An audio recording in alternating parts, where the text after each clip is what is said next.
you go. Hey, and just like that, we are all back at it again. Welcome to Champions Corner Podcast, where I'm going to be your host, me, BJ, the Professor. I'm joined today by, hey, look who it is, back with us again. It's been a moment. Yes, Welcome back, finally. Kiwanis. Hey, how you doing? Good. Busy running around, but I'm here. Thank the Excellent. Lord. Awesome, right? Thank you for joining us today because we have a Yes, lot to thank you. cover. Wrestlepalooza, a little bit of all out, a lot of wrestling. You know, we're going to talk about the highs and the lows. We're speaking of the highs. Welcome in, Mr. Highlights, Ron G. Tell him how you You doing know, today. man, I'm in the building, man. Had a great time watching some wrestling last night. I caught up on everything Yeah. and whatever. But one is better than the other, and we're gonna speak about it today. Oh, wow, already putting them at dukes with Wow. each other.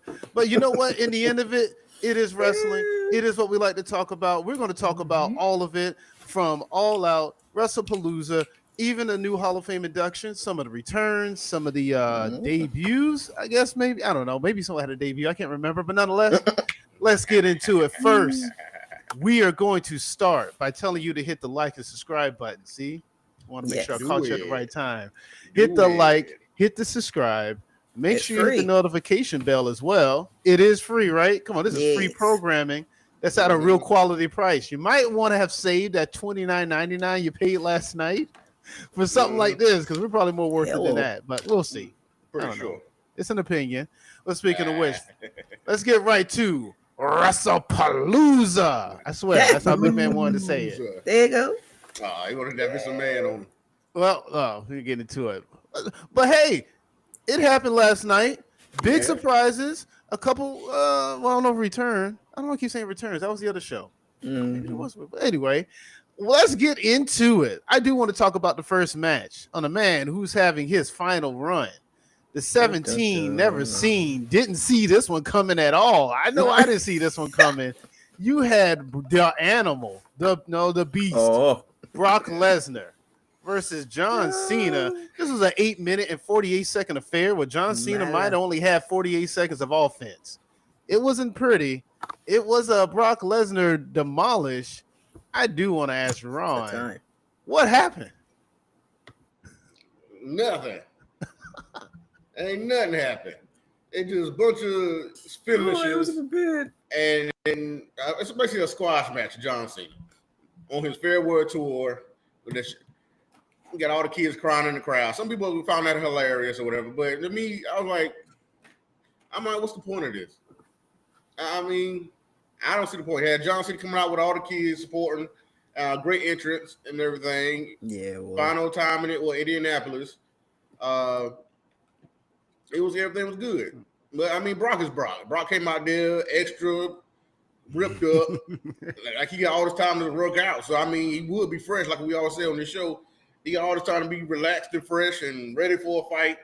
And this is what he does. And he don't give you a real fight. He just do his F5 a bunch of times and maybe a German suplex here and there. And then we done. Like, bro, tell me how Logan Paul versus John Cena was better than what this was.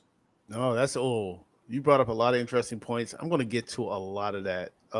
Not just yet, though. I want you to continue because I have a different opinion on this match, but go ahead.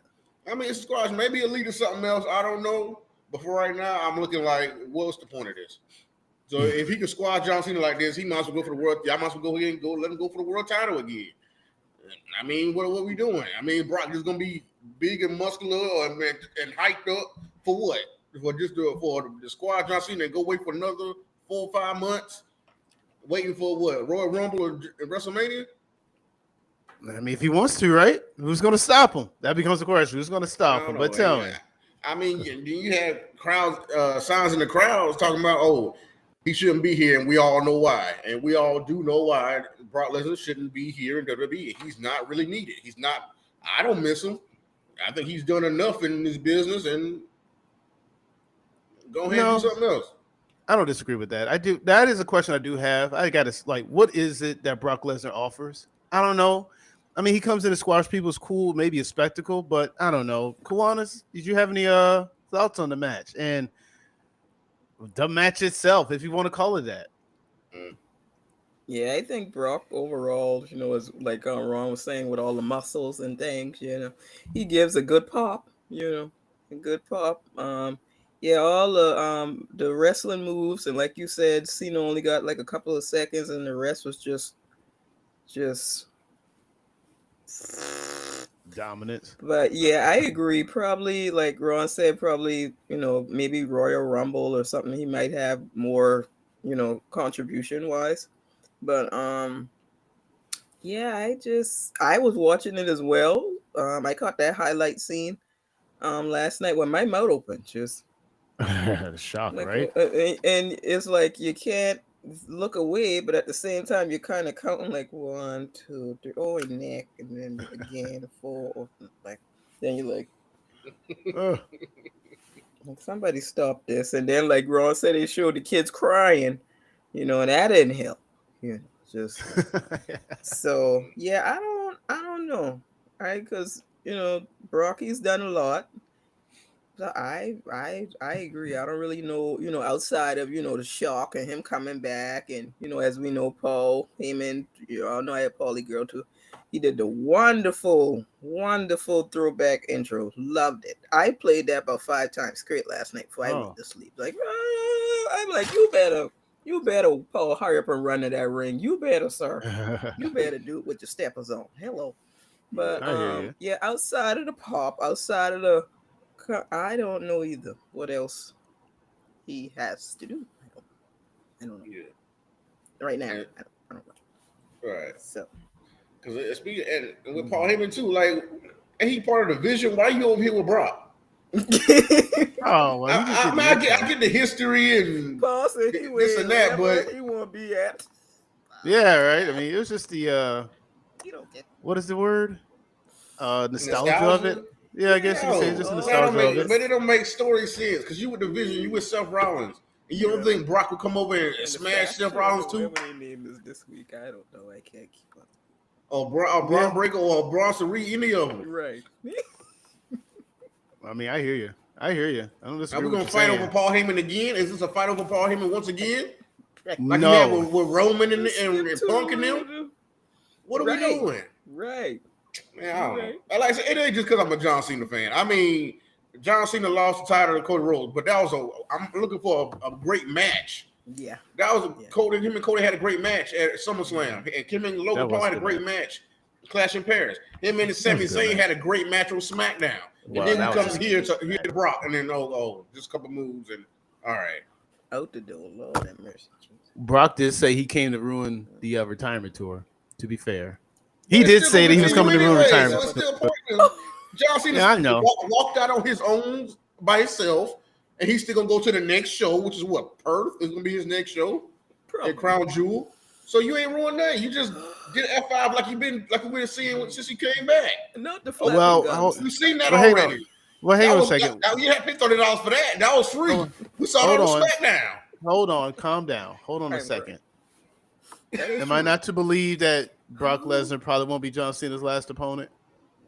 I hope not, because if it's that, then decisions.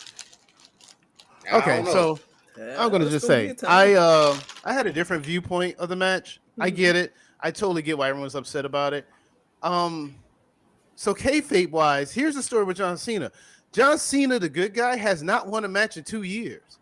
Right. Not only has he not won a match, the only match he did win as good guy John Cena was Elimination Chamber. But even then, he turned heel. So I don't know. He might have been heel Cena. You had the Logan Paul affair. He did beat him. But, well, hold on to that point. Let's talk about that for a second. How many AAs did it take to beat Logan Paul? He couldn't even effectively beat Logan Paul. So kayfabe-wise, Brock Lesnar coming in, doing what he's doing, it actually makes sense. In the worst way, it does actually make sense. He should have dominated Cena, considering how not so up to par Cena is. Cena really ain't at his best. He struggled with Sami Zayn. I shouldn't say struggled because Sami is legit. I hate the underdog story with Sami because I think that's overplayed. Sami's not an underdog. Me too. Sami's a person who just hasn't gone for the world title effectively because he probably could have been champion by now if he wanted to, right? He beat Gunther. Yeah, you ain't an underdog if you beat Gunther. Right. So I don't know. So the Cena thing, that makes sense there. But my issue, however, is this. Again, I bring up the original question. What benefit does Brock Lesnar bring to WWE? I don't know. Because, I don't know if it's eyeballs. Is it? I figured Cena was doing that. Hell, I figured you was a higher Logan Paul. That was kind of doing that to some degree. Does he bring a sense of realism now that it's going to ESPN? Dude, it's professional wrestling. You can't make it any more real than it is. It's professional wrestling. So I guess you're not going to get those MMA fans. Just let that dream die. It ain't going to happen. Good point. Because MMA fans don't care about wrestling like that. They never will. And I can respect that. No, they don't. Yeah, unless you're already a fan, I mean, right. I mean, unless you're already a fan, like, that crossovers. I don't think that's gonna happen. But my only disappointment in all of this was you had Vince McMahon booking. Call it for what it is. This was Vince McMahon style booking. Brock Lesnar comes in, runs rickshaw. They make sure to get all the camera shot of the kids crying. And this is supposed to be on the biggest show that they had since the Netflix Raw, right? Wasn't this the biggest show since the Netflix Raw? This is the ESPN one now. This is your first streaming. This was the first match. I don't know. I guess you might get new people out of this. I guess. I don't know. You got coming out again. Oh, welcome to the ESPN era. Yeah, right? So it's like that's the whole thing. That's just what it is. So I don't know. It's the game. It's starting to, dude, that was definitely classic WWE Vince McMahon 2019 era booking. Gary. So I can't. That's all I'll say to it. It ain't about the match no more. It's talking about you spending $30 and you still getting ads.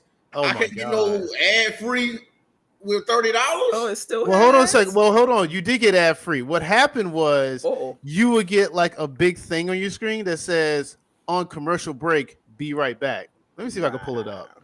But no, if you had commercial free, you didn't get ads, but you sure enough got a lot of dead air and space. I gotta see if I can find crazy. And then I mean, like that, you got advertising on every little thing out there. The tables. I mean, we been had that. I mean, for a few months ago. But did you see SmackDown? Yeah. Did you see the R-Truth? Oh, yeah, that was. How'd you feel about that? I'm way on this. It's like this ain't WWE shop. This is ESPN. Like, bro, what? I thought they were going to do like I thought WWE shop because he was standing around merch, but no, it was all about getting That's what they've done that before a bunch of times. Like, hey, get this. Oh, here's this old hit WWE shop. It's new. Yeah, how they new. usually do it. Yeah. ESPN ain't new. I mean, the app is new, but hey, the new app at least they had ESPN Plus. Now you got regular ESPN, and so now you got R2 just trying to hawk merch or hawk that and explain it to Lagarza. I don't know. Yeah, Las Garza. All right, that's fine. So, just real quick, because I'm so enthralled with this match. On a scale rating, you really gotta push this. What would you give this on a 5-star rating? 2. 2. Wow, that's actually not too bad. 2. Wow, 2 says it was a match. I mean, it is still a match. Yeah, I mean, people like to see the F5 and stuff like that. So I give it to that. And it's 2 big stars who people want to see fight, I guess. And I'm like saying I ain't gonna give it a 0 because I'm saying it had some interest in it because I wanted Cena to win. But like even if he didn't win, give me a back and forth match to go to the wire with it, like Cena did with the previous 3 matches he just did. Great matches, the best matches he had on his whole farewell tour. And so I thought we were gonna continue that trend of great matches going out for Cena and the Cena babyface run in the tour. But no, we were going up and up like a roller coaster. Up and then we went down with this match. So I'm trying to see what's next for John Cena to go back up. All right. Well, Kiwanis, what did you give this on a 1 to 5-star rating? Yeah, I'd say about a 2.5. It's just all. 2.5. Okay. That's all. It was just like I said earlier. It was just. Oh, that's all you can do. Just watch the TV and just go. Oh. Saying that braces. Well, me, I'm not. We're not going to do this couldn't any help other match. We're going to do a star rating for this match. Me personally, I give it a negative star. Listen, this offered nothing though. This offered not even a story to me. Not at nothing. This offered no story because I'm still not exactly sure Brock's back just to do this. Like, does Brock even want to come back and have a rematch? Now I got to wait for John Cena to challenge Brock Lesnar. Well, like, that doesn't make any sense to me. Well, hold on. I'm sorry, 1 second. They did to give it best part of it right before the show started. No, you mean that whole cut and all that? Okay. Yeah, the whole back and forth deal was doing. Brock was cussing. John Cena was, trying to give Brock his, with flowers or whatnot. But Brock said he's not doing that. He was saying, "Why is John Cena the GOAT? If I was, stayed around, his career wouldn't be where it was." I was like, "That's the story they told before, but still do that back and forth on regular television. Don't do it like right before the show start." Yeah, that's why it still does nothing for me because I feel like someone just came up with that at that moment. Like, oh, wow, you know what we could have done? Oh shit, we should do this right now. Right? Yeah. I don't know. That just seems like lazy. So another reason. Oh wow, you know what you're gonna do? Now I'm giving it 2 negative stars because now I'm giving it a negative star for lazy booking, late booking, no booking, and you just depending on star power. No, I don't care. You know another reason why is because I would have probably had to pay $30 for this. And like, I'm not paying $30 for this. So no. No. There's too many reasons. So yeah, negative 2 stars. Was it look again, I kayfabe reason to make sense. It's just it's not something we're paying for, and I don't really care about the story going forward. Because if John Cena has to beat Brock Lesnar in his last match, that does nothing for anybody. It just does nothing for anyone. All right. I mean, you can't find nobody else for his last match. I mean, not to say that this is what it is. Yeah, not to say that's what it is. I'm just saying, if it is that, if it's this. Speculating that this squash will lead to Cena getting redemption as far as his last match will be. Right. I mean, that was just speculation what it is right now. That's all we're saying. Yeah, because I figured that's at some point that's what you kind of want to do, right? Yeah. I guess. I don't know. But hey, let us know in the comments. Tell us what you thought of the Brock Lesnar John Cena match. It's definitely one of the most big talking points of the night, if nothing else. But we're actually going to get into the next match here. And just to kind of be a little professional, because we got to run a real show here, folks. I'm going to go ahead and actually put the match card. Not the match card, but boom. Right there it is. About time. Next up, we're going to talk about the tag match between the Usos versus Braun and Braun. Attorneys at law? No, what would they be called? Braun and Braun. Injury specialist. Ah. That's what you say? Hey. I like that one. That's like we said run it. I like that one. Run it. So, that's a good one. How do we feel about this match? LA Knight, by the way, was a special guest referee, which I do want to say real quick. I hate it that I didn't realize that until the night of, because I would have changed my prediction Thursday. Right? Like, if I knew that was going to be the case, I wouldn't have gone with the prediction I went with. Yeah, I don't know why they wouldn't think of that, because he was involved too much in this. Well, because I didn't think it would be a special guest referee. You know what, though? This goes back to what I say about Adam Pearce. This drunk making some horrible decisions. Why would you make him the special guest? Why does that helps nobody? Yeah, LA Knight of all people. Yeah, but I mean, we helped to give a better match because no disqualification was made pretty much because he didn't care. And so they had all the weapons and things going on. I guess that added to the match. Yeah, but he's gonna take things personally though. LA Knight takes a lot. When Jay came out there and did a suicide dive, was that for me? Was that for me? Or what if it was? Oh, right. Like, you still the referee, dude. Yeah. I don't know. Well, hey, how do we feel about the match though? I mean, it was cool. Like I said, I love the entrance of the Usos. We had bringing the original music, the old that they had, as a tag team, and then going into the regular J music. So that was good for the entrance. A lot of back and forth. I don't know how Jay ended up bleeding. He caused himself to bleed in this match. Yeah, that was kind of random. I still don't know. I gotta go back. There's a replay. I think he hit Bronson Reed or one of them, and then kind of came back on, I guess. So just random though. Yeah, but there's a lot of back and forth, a lot of great sequences of moves against each other, back and forth. That's what I like, back and forth, and like the first match we just talked about. We got it. But yeah, I called the Bronze to win this match. So hey, I got that one off. I know, right? I called that one. Mm. So and then at the post show, they was kind of bragging with Paul Heyman. So again, like I said, they terrorizing Raw. I'm like, why they ain't going for these tag team titles yet? I don't know. Maybe they're going for that next. So Judgment Day, watch out. Maybe they beating a team like the Usos can put you into a tag title contention. That might be what their next move is. It should be. Yeah. It makes sense. Yeah, it would. What about you, Quanis? How'd you feel about the massacre and disaster in Indianapolis? Say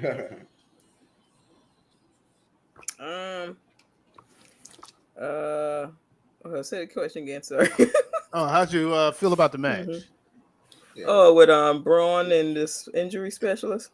Yeah, yeah, but I like that one. Yeah, like Ron said, they had a lot going on because I had to try and find that part too. Like, well, what happened in the neck? And he just looked like this. He just looked like a V. And then the memes didn't help at all.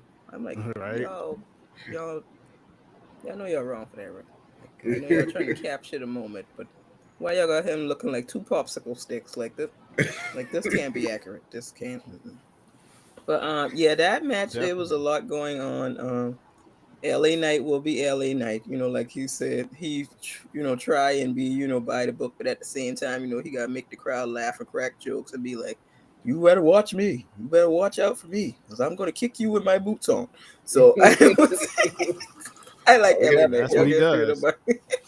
He got them eyes, just look at you and stare at you like, I see you. I over here, but I see you. I coming for you. But yeah, that match, it was interesting. Now, hopefully at this point, it's quote unquote resolved with their faction, but I don't know. I hope. I don't know about that. I know. No, I think the issue is going to end up being Jey Uso and LA Knight. I'm waiting on that match. Right. I'm waiting on that match because they got so much thing to settle out. Because every time one of them think they good, then the other one attack them again. Yeah, that'd be interesting. Yeah, another one attack them again when they think they good. So they got when they least suspect it. You're right. They got to sell it out on Raw. It gonna have to be that's where they going. Jimmy might go back to SmackDown. Shift that storyline. Yeah. So you think so? Jimmy's going back to SmackDown? I mean, he might as well, unless he still got some more story with Jay to do. He might as well go back to SmackDown, let Jay and LA Knight fight, and then the Vision goes after the Judgment Day. That's what for the tag team titles. I mean, that would just make sense for both sides. The Division has finally won a match and won a feud, and so it's just going to lead to something else now for both parties. Yeah, have something for Jimmy to do. Yeah, Jimmy needs something though. That's no, they do need something for Jimmy to do. Mm-hmm. He does. That's we like him, but they need to give the man all right. So something. It wasn't a bad match. It was fine. I did like. I talked about LA Knight being a horrible referee, but I like LA Knight, so I expected nothing less from him to be what he was. Yeah, he delivered. LA Knight's still one of my favorites. I'm high on LA Knight. I mean, I really feel like he should be staying that top tier levels, top main event level. Yeah, I don't care, man. I still say they should put the title on him. Just run that experiment. Let's just see what happens. Yeah, let's just see how it rocks. I don't see how it could fail. I don't see how that could fail. Like the crowd loves him. Bring him down, and he bring him up, then he bring him. Can we get him steady, please? No, that's a different person. We're going to talk about that person a little later. There's someone else who they bring up and bring down, and okay, we're not gonna get into it just yet because we're gonna go in and get into the next match unless there really ain't much else to talk about. We gonna bookmark that part. Okay, so yeah, next up was the some people probably say the funnest match of the night. You know what? I don't really have a problem if that's what the case is, but it's the oh my gosh, the mixed tag match. Yeah, Rollins, Becky versus Lee and Punk. Everybody in them. Punk Lee versus Lynch Rollins. Interesting names, but anyway, I mean, this was a pretty good in the match in the end of it. How do we all feel about this match in the end?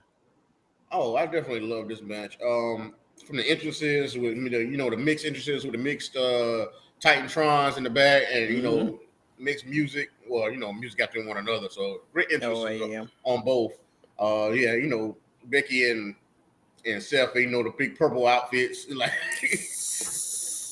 looking like a SpongeBob episode where he had the little magic show going on. That's what I thought about. That's what the meme I saw. That's why I go. That's why I say that's the meme I saw. That's fair. So, but they all got the outlandish outfits, and I love the jacket that Punk had on AJ's husband, and then he had AJ on his tights in place of the Chicago Stars. So I love that. I'm good. I'm big on the gear and whatnot. So I love both of those. So yeah, but yeah. I guess you went to 2K and downloaded that gear, huh? Hey, you know what I do. You know what I do. Lord. If he on it's on there, they be on it quick. So I swear they be on it while the match is working. Exactly. But we showed this match. AJ I don't think she has lost a step in 10 years. I know she's been still kind of wrestling here and there, I guess. But as far as on live big stage like this, she hasn't lost a step. And she, got great chemistry with Punk and with her opponents, and Becky and Seth. And all of them, they were doing each other moves. They went through the tables and the announcer tables on the outside. The table been hurting her. Yeah, and the men was fighting the women. Yeah. Women's fighting the men on this. So carnage.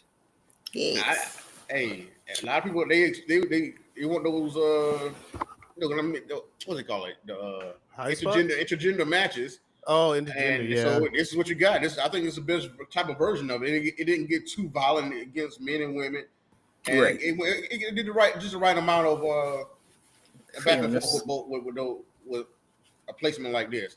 So I enjoyed it, and I'm hoping this leads to an Intercontinental title match with AJ and Becky Lynch. AJ getting that tap out on Becky. There's a case to be made. They like to play that game that when you beat the champion, and like they did that with Rhea. She pinned the champion. It's like, that's it. This kind of qualifies you for a match. So I can see them going that route. Oh yeah. So I'm definitely looking forward to that. I don't know if Punk will get another shot soon because we know we have Seth versus Cody. Well, we ain't spoiling that. We know that. We know who won the matches. It's gonna be Seth versus Cody at Crown Jewel for the Crown Jewel Championship. Yeah, that's a whole. We'll get into that in a moment. Yeah, but we're getting that later. So I don't know when Punk will get his shot next. So that's what I'm trying to say about that part. I know it's just that he never got his rematch. So I guess there's always that argument. Yeah, he'll just be like, you beat me out of a Money in the Bank cash in. You can't beat me like a man. Oh, right. And plus, will Punk cost Seth this championship, and will Cody win again? Well, like I said, we'll get into that. Okay. Too fast. All right. Let's just talk about the Punk and Rollins feud first. But nonetheless, Kiwanis, how'd you feel about this mixed gender, intergender tag and hey? Yeah, it definitely kept us entertained. They had all y'all know one of my favorite words, carnage. It had the carnage. It had the tables. It had all of that. Every time you look somebody flying, AJ Lee over here, then next minute she over there. You just she showed up. Okay, she said she showed up for work. She took her opportunity to come back, do her return, and she been on gas, on smoke. I don't blame her. Oh yeah. But y'all been asking, here I am. And I'm gonna give the crowd what you're looking for. What you're looking for. I know what you're looking for. Hey, she at work. Yeah, I enjoyed the match overall. It's funny what y'all was saying earlier about the outfits. Because my mom, I tell you, she pop in always at the perfect time. To this day, she still asks me, and I quote, "What is that Seth Rollins is wearing?" I said, "Man, what do you know about Seth?" "I don't know, but every time I come in this room, he got some extravagant outfit on." I said, "I'll tell you what that is. That's a whole other story." So, yeah, overall, between both of them and CM Punk and everybody, I enjoyed the match. I'm also excited to see where it goes from here. If they do some, single matches with each other. I personally enjoy CM Punk and Seth Rollins. Them two just their chemistry in the ring is insane. Mm-hmm. It's insane. And it works. It works. For them, it works. And it's believable, That's It's true. believable. It is So- believable. Yeah. They do kind of make you feel like that. they hate each other. Maybe they really don't like Yes. each other. It's hard to tell, but Right. they do make it Because work. I can't tell. It got me convinced. Every time I Yeah. just leaning or looking at the TV like, right. oh. And I'm not tired of this feud yet. I mean, because when people was He can cook on that all year, honestly. for me, because a lot of people First quarter, saying second Drew quarter, and Punk was doing too third. much when they was feuding. Like they had too many matches, but I feel like that was perfect.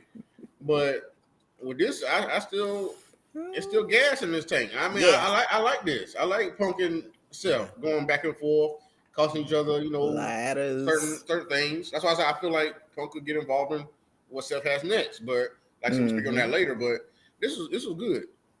This was a very, very fun match. It wasn't best match of the night. It was close, but I think we're gonna discuss the match of the night next. Yeah, so I'll go ahead and take the Word. credit of being the guy who says that the Punk and Seth feud is a little stale. It's been going on for 2 years. I'm not too big on it because I still think Seth's reasoning is sort of pettyish. Like let's remember this whole thing is because he didn't call him back some years ago. Yeah, like, that's okay, true. dude, okay, and it's just he's becoming a thorn in Punk's side, and he wants Punk to get out of his industry and out of his business. Like, dude, I don't know. It's just I don't know. I just find that reasoning to be whatever. However, adding in AJ Lee and Becky has just given it more spice. This is equivalent to adding Sammy to the Bloodline story because that was getting kind of stale. But adding Sammy into it definitely gave it more life. So I think it's definitely helped rejuvenate it to make it somewhat interesting. Like a soap I thought the opera. match was good. The matches, mixed tag matches are always fun to a degree. I mean, they had a whole tournament based on it, and every match there was fun. It wasn't anything you took seriously, but it was good, fun wrestling. Even Ronda Rousey's first match was mixed tag. Remember Kurt Angle versus? That was one of the better matches at that Mania. Definitely was. Was. Stole the show to me. Yeah, outside of AJ and Seth. Let's not forget that. Interesting. I mean, AJ and Shane. That was the opener. That stole the show. I'll be honest with you. I don't remember any other match that night. Was Charlotte and Asuka that match? Seen that WrestleMania? I feel like it was. Yeah, and then that was it was, and then Brock and Roman. Oh wow! So that means was, Randy. So Randy and Bray Wyatt was at that Mania too, then, huh? No, I don't know. That was 34. We talking about 34. Which one am I talking? Which one is this one then that we keep referring to? WrestleMania 34 is what we doing. What we talking about now is with Brock and Roman. Okay. Brock. This is when Brock won. Oh, okay. Was that the one the crowd was chanting? This is boring. I think so. Oh. And then that's the one where Shinsuke versus AJ.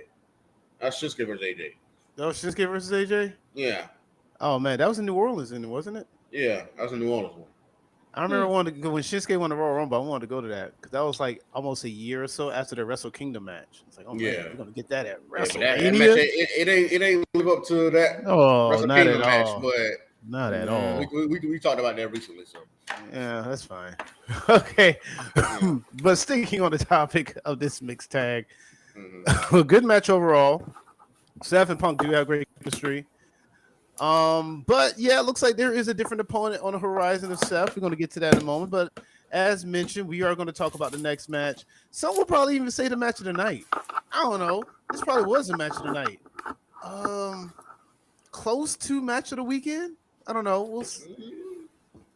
I don't know. But nonetheless, let's get to it. Next match was Io Sky versus Stephanie Vachia. Stephanie Velcro. Shout out to Naomi. Still like that. Shout out to Naomi for sure. They are fighting for the Naomi Championship. Hey, until she these new officially nicknames loses could be I still consider it her as a champion. Yes, sir. Yeah, So- I miss Naomi. I ain't gonna lie. For the Naomi Championship, it was Stephanie Velcro versus Io Shirai. Let's have real fun with this. Stop it. So how do we feel about arguably, possibly the best match overall? It definitely was best match of the night. But I don't think these two could have a bad match. I mean, it just as soon as you saw who was fighting, we like, all right, We ready for what this. time it is. Yeah, we know what time it is. It was just up in the air of who will win this match, especially in this new ESPN era. So we just had to figure out who the champion going forward would be within that area for the women, and taking this title, the vacant title, what we still call the Naomi Championship. It makes you wonder, would Stephanie have beat Naomi? I don't think she would have, but here we are with this. But yeah, definitely great match. I love the great ending with the Stephanie spinal. Yeah, Spinal Tap. I've been waiting for AJ Styles to get back to doing that, but I know he probably can't do it at his age right now. Come on, older man. Yeah, Listen. I know, but I used to love him. He did it in TNA, so that's why I know that. But I'm glad somebody's doing it and doing it to perfection, and especially how she got the pin off and how she grabbed the leg when she got the pin on Io Sky. So definitely love that. But this win for Stephanie reminds me of Finn Balor coming to the main roster. How they shot him to that main event and he actually beat Roman one-on-one, the big dog Roman one-on-one, which is surprising when he just made it to the main roster from NXT and doing amazing things at NXT, which is always his best run. But he still has great success right now. Yeah. But yeah, Finn Balor came to the main roster and beat Seth Rollins at SummerSlam. If he didn't get injured, he would have had that belt for a good minute, I believe. But he got injured and kind of derailed him. So hopefully Stephanie can, keep it going like Finn Balor would have done. So because this year alone, she already had the NXT Women's title, NXT North American Women's title at the same time. And so now, has she only been in WWE for a year? If a year, I don't know if you've been in the WWE a year yet. I'm not sure. I don't even think it has been. And now she's already Women's World Champion. So 3 titles in about maybe 6 months. That's a Kurt Angle type run. Yeah. And so they really see a lot in her. Yeah. And so putting her they see a lot behind her too. Hey. Not the Booker T. Hey. Yeah. Primera. I'm just don't listen to me. What you can do with Joe? Let him cry. I like it. Oh yeah, man. Oh yeah, man. There you go. But yeah, I think Booker T really put her over with his antics and stuff. Had the crowd going with her doing the Devil's Kiss, and everything. So that kind of helped put her over. And like I said, the Rock is on her back right now. And so, like I said, they pushing her hard, and hopefully she can continue to have a great run. I think she's doing well so far, and the matches are always going to be on point. It's just coming across on the mic, I guess, will be her only hindrance, I guess. No, I don't know. It's gonna be a hindrance. I think people will be fine. Yeah, I would say she's doing well so far, but she hasn't been showcased as much on Raw. But hopefully now that she's world champion, that she will be. So that is very true. That makes sense. Just to clarify something, Stephanie Valcour has been with WWE since July 13th. That was her first appearance was at a house show. Now, mind you, her first television appearance wasn't until October 15th. Oh, see, almost a year. Almost a year. So from a television debut, which in all intents and purposes, we're going to count the television debut. Yeah. Yeah. So almost a year. Yeah. Wow. That is a very time flew. And she just kind of flew with titles as that time went by. Yeah. Right. Yeah. So, she beat Jordan Grace at Battleground. She's doing her thing right now. All right. So yeah. I wouldn't have been mad at whoever won, but I think Stephanie deserves it so far. How'd you feel about it, Kiwanis? Yeah, I think for Stephanie, that's like a monumental win for her. She's already on a great trajectory. Her family was there. It was a good moment for her. Yeah, and, Io, she's a professional. Even though she be, I don't understand what she said, but Io's professional. So, come win or lose, Io, she might, have her little moment where she do her little eye like this when she real mad. And then she go back to, being a team player. So, I think Io will be fine. Yeah, Stephanie had her moment. Congratulations to her. And it's only up from here for her. She going all the way. Yeah, definitely. You can definitely see that. Is that a comment? Oh yeah, we got Pulled out Tony a in the win chat. last week. Was it a dream? Help! I pulled out a win last week. Oh, you must be talking about fantasy. Yeah, he might be talking about That's fantasy. that's the only thing. So yeah, for me, I thought the match was pretty good. Oh no, again, I thought it was the best match of the night. I tell you, man, WWE's going to start for women's wrestling entertainment because that's really the main thing that's carrying a lot of the quality of this product. I call it for what it is. We already talked about at one point in the show. We're looking at the women's division. You can see Mania main eventers in a good bit of people compared to the men's division. Evolution was still the best WWE pay-per-view this year. Fight me on it. Women's wrestling entertainment. They put on the best shows. They put on the best matches. They put on the best work, even in promo segments at this point. So, I know it's off topic, but what is up with Bo Dallas being Karrion Kross? I mean, did you see the whole Street Profit segment on SmackDown? I know it's so off topic. That's just so left field. I can want to know it, but yeah, I mean, I've been saying it for a minute, but yeah, now that Karrion Kross is gone, it's Bo Dallas, stirring the pot, being the devil on your shoulder, and planting seeds in people's heads, negative seeds in people's heads, and trying to push things apart. You know what I'm saying? I get it. It's just in order to keep the Y6 as champions. Because the Y6 are pretty much heels at this moment to me. Yeah, they are. Oh, that's a good point. Okay, no, that's fair. Okay, that's fine. I don't get lost in that. That's a good point. Okay. Because they are going for the tag titles. Whatever. It's more of an issue of how the Street Profits had like 5 minutes of disagreement in the match. All of a sudden led to like weeks of turmoil between them. That part just seems like, but that's kind of what WWE's been doing lately. Anyway, like I said, Io, Velcro, great match. Arguably the best match of the night, if not the entire weekend, depending on how you want to feel about it. I still feel like Io should have won because I still like the story of her and Asuka, but I do also question with them having a show come up in Perth, what will Rhea be doing? Because that to me is a big question mark. Will she be going to fight Io to try to get that win she never got? Or will they find a way to have her go against Stephanie to get that match a lot of people may want to see? I don't know. There's options. Or will she be an tag team with Io fighting Asuka and Kairi Sane? Oh, okay. Yeah, you could do that. That'll be safe. Yeah, I feel like that's probably maybe where they're going for a story. That'd probably be a better idea. I like that idea. Kind of drag things out a little bit. Yeah, that's fine. Because I don't really want her to be Io just yet either. I like that story to bake. Man, too early.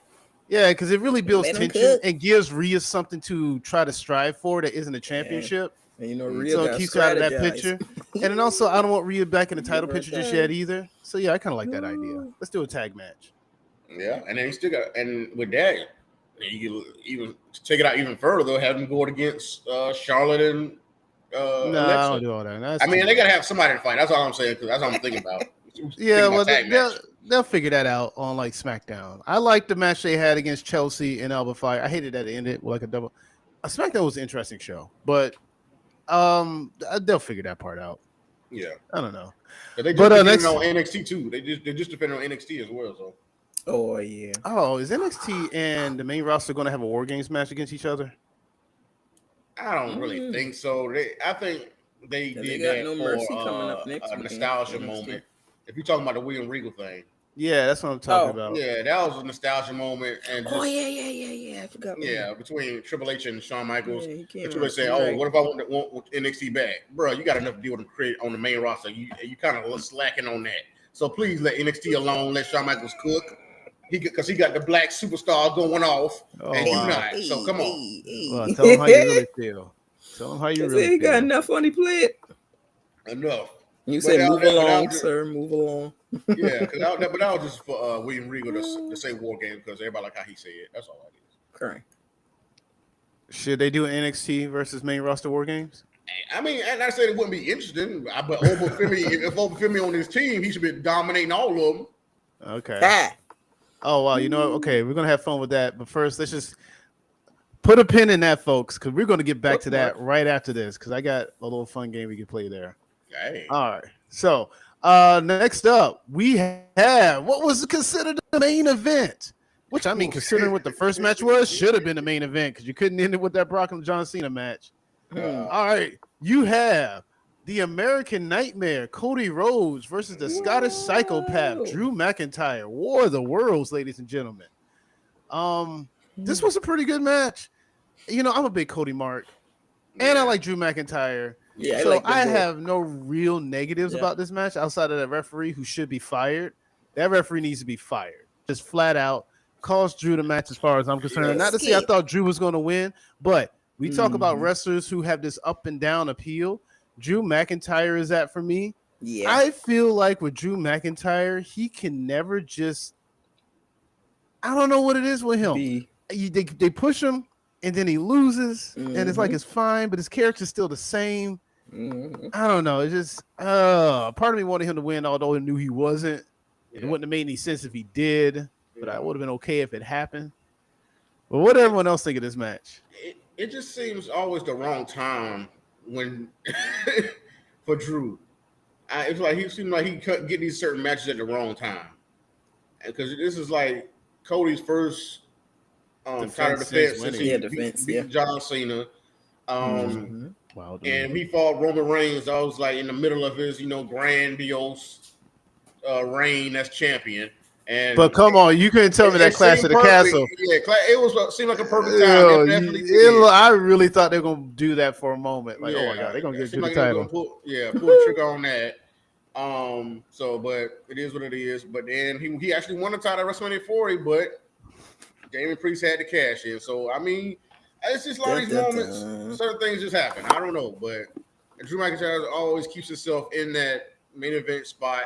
And he can talk his way back to the top, and then he still get some victories along the way, to keep him credible. And so he's a top tier superstar. But I just didn't see him winning this match. Yes, he had the referee kind of messing up this match, like the referee did with the Randy Orton and the Drew McIntyre match on the SmackDown. So I don't know what's up with this referee. He's screwing everybody up. I don't need to know his know his placement in the ring as a referee, as a seasoned referee. Yeah, ideally, right? So, I don't know. It was like I said, it was a cool, solid match. Pretty much clean win for Cody.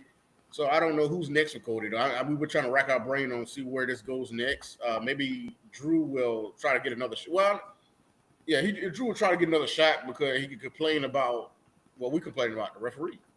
He can make that case. He can make that case to Nick Aldis, see where that goes. Yeah, but Cody is occupied with what he has next to Crown Jewel. So, I don't know. But it was still a decent match. I don't know if it was like main event worthy for what we got right now. What Wrestlepalooza was advertised to be. Okay. All right, fine. Kiwanis, how'd you feel about it? Yeah, I agree. I like Cody and Drew McIntyre as well. For me, I feel that way too. Like Drew can never hardly ever catch a break. Like you say, the highs and lows, the highs and lows, the highs and lows. But despite it all, like you said, his character usually stay the same. But I like how he somehow finds a way to still stay like balanced and positive about it. Like we'll see him arguing and venting and tearing up stuff backstage and and tossing things, and you're just like, okay, somebody get him some caution tape over there, But seriously. When Naomi at? Okay. Yeah, I miss her. I hope she taking care of herself. I know Big Jim got her. She's resting and eating healthy and things, But Drew McIntyre, I admire his tenacity. That's the word I was looking for earlier. I admire his tenacity. No matter the different matches get thrown at him, sometimes even last minute, and he yelling in their face backstage about it, he still shows up to work. He could be playful at work, but he still shows up. He still, give his best. And I think he's due for another one-on-one with Cody. I do. Because that referee was in the way. Right. Hopefully that improves. And, Drew get a fair, complete, clean, fair shot. Right. At a title defense. Because he deserves another replay. Another running back. It's been a long minute. Time for them to run it back. So he deserves a professional referee. That too. But yeah, speaking on like afterwards, like we said, both champions. Now they got this crown jewel thing. Oh yeah. But after they done with that, it's like we got Survivor Series after that, War Games. So it's like, will these people, will Punk get another shot, and will Drew get another shot after this is a crown jewel thing? And so, but not if they're doing like a War Games, depending on who's in War Games, because we gotta that's just has to happen because it's Survivor Series, and so Well, we don't know how this will play out. I mean, it's cool we don't know, but it's just hard to play this out if you have to do War Games. Like, who's in this match? Ooh.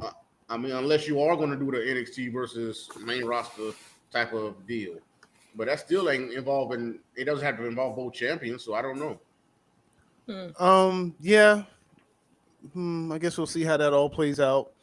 I mean, you could have Cody probably do title defenses on SmackDown. I mean, yeah. I mean, that's something. I don't know who he'll go. That still kind of goes to the question of who he'll go against, though. That part I'm still not sure about. But you spoke on it. We could get to that point. Talking about Crown Jewel, champion versus champion, which at this point we know is going to be Seth and Cody. We're getting Seth and Cody again, ladies and gentlemen. This will be the fourth time, I think. Yeah. Okay. But will Seth finally win? Because Yeah. Cody beat him all 3 times. Yeah, Seth has yet to beat Cody. So it goes to that whole argument of will Punk interfere? Because if he does interfere, he still won't get that win unless Punk interference calls Cody to win, and then Seth becomes a new Crown Jewel champion that we'll never see on TV unless it's in Crown Jewel. I mean, possibly, but you also have the Vision right there, and we got to also see after this show, is Becky still going to be around the Vision as much? Right. Or will she be on her own? Like, say, possibly going after AJ Lee. We're going back and forth with AJ Lee. Would she be still a part of the Vision with Seth? Right. Or would they just go their separate ways and just let this be what it was? No, that's a good point. I mean, that's good. I never thought of her as being part of the Vision, more so just being with Seth. Because it kind of feels like the Vision are separate to some degree. Yeah, like Seth's it is. It is. Like Seth's occasionally in there, but he's not. I don't know. It just feels like it's more Bronson and Braun with Paul Heyman, with Seth as the satellite leader. Yeah, I mean, but it makes sense because they're thriving in this scenario because you see the Bronsons got their victory. Yeah, they did. And then Seth is looking better as a heel with Becky on his side. It's making him look more of a heel. They make him look stronger. In right how it is right here. Well, yeah, they complement each other in different ways. I agree with that. That's fair. Yeah. So yeah, okay. We'll see what happens. Perth is a long time from now. I'm pretty sure they're gonna do some build-ups, some little bit of story. We'll see how that builds. But I did want to get to one thing because the next pay-per-view you mentioned was War Games. I do want to get to this. Put together War Games. NXT versus WWE main roster. Oh boy. Give me the 5. Boy, the NXT side, it's gonna be hard to put the NXT side up on there. I ain't gonna lie to you. I'm trying to put it together. But like I said, Oba's right there. Yeah, Oba at the top. Trick Willie. Yeah, I agree. It's gonna be dissension on this team, but I mean, come on. It's for essential cause, right? Yeah, but I'm assuming tag team gonna be involved. I wouldn't say Dark State, but it's like 4 of them, and I don't know how they would put that and put them in there. Well, then, do you put the Dark State in, or you just get more, extra stars? Trick, do you put what's your boy name? The bouncy one that people love. Javon Evans. I would love that. I would love it. He's awesome. But you got to think about Ricky Saints is right there. Yeah. You got to think about who gives you your best chance to win? Yeah. Who gives you your best chance to win? That's what I'm asking you. I want you to put who is the best chance for this team to win if they're going against the main roster? Because I'm gonna tell you right now, that main roster, they trying to win. Oh yeah, I'm putting Seth or Roman or a Punk or Cody's going. I don't see all them being on the same team like that. All right, well those are the options though. That's the thing. I know you got the options, but okay, over Trick. I'm gonna go ahead and put I'm gonna go ahead and put Ethan Page. Because Ethan Page is a sly cat. Okay. I'll put Ethan Page on there, and then I'm still go with a tag team. I might, Hank and Tank, former tag team champions. Oh, you want Hank and Great Tank? chemistry and big guys who can move around the ring. I mean, I'm gonna put them in there. Let me get the Viking Raiders on the phone to take care of that. Hey, that's a match. That's a match. Actually, no, I wouldn't even do it. I would actually just do more Braun and Bronson. I would just do that. Oh, you know what? I will see your team, and I will counter with this team. Right. This is a team I would counter with. I would take Seth. With division as a whole, I'll take that triple division. Give me Drew McIntyre. Oh yeah. And I need another heel. I just need another heel. I mean, do I even need a third? Oh, Gunther. I don't care. I'm winning this. Just give me all of that. You cheating. You cheating now. All right. You cheating, bro. But back with the hurt nose. Opa can take you out by himself. That's all I'm saying. Yeah, Opa's a big dude. Opa take you out by himself. Opa and Trick can take out two of them, like a few of them by both of them. I feel like. Well, the match don't start till the bell rings. And hey, I'm just saying, who got this advantage? Who won the advantage? If we talking about that. Who gets in there first? Oh, yeah, 1-on-2, huh? Yeah. I see what you're saying. Good coin flip. I would have to give NXT that help NXT a little bit, get him in that advantage. Oh, we're not doing handicap. Hey, you got heavier hitters. You got heavier hitters on the main roster. Well, that's just what it is, ain't it? That's just what it is, ain't it? Advantage is what it is. We got to give it to some. We got to put it in certain places. You know what? This how you book a show. This how you book it. That's how you book a show? No, okay. You looking for the back and forth. Sometimes you just get squash matches. I don't know what to tell you. Man. But hey, tell us what you think in the comments. How would you book an NXT men's versus men's roster? I guess we could do a women's roster. You want to do a women's roster? Hey, I could. All right, we'll do the women's roster. On NXT. Okay, because you doing men's roster, I'm doing NXT. All right. So NXT, who got the world champion right now? I ain't picking Jessie Jane. Jessie Jane, come on.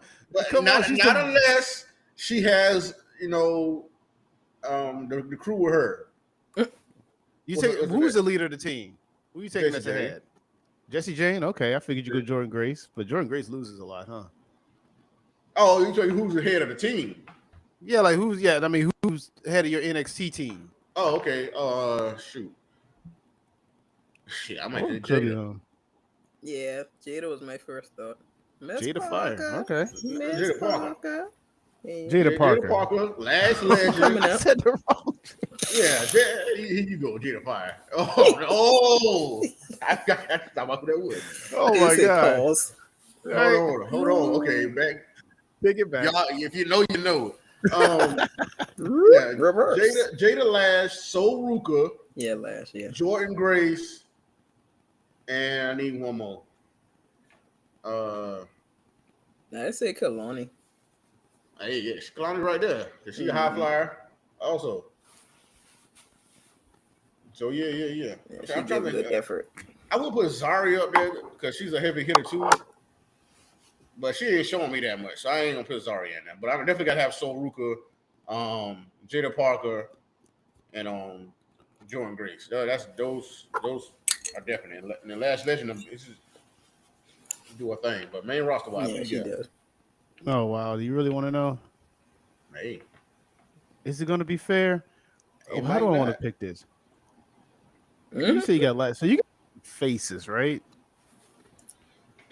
For the most part, I'm trying to think if I want to go heel. Mm-hmm. I will take.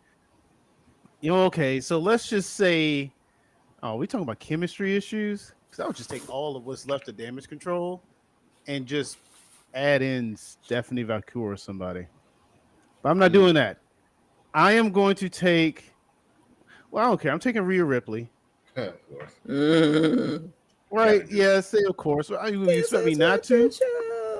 Oh, you know what I'll do? I'm gonna take Rhea Ripley, the tag team champions of Alexa and Charlotte.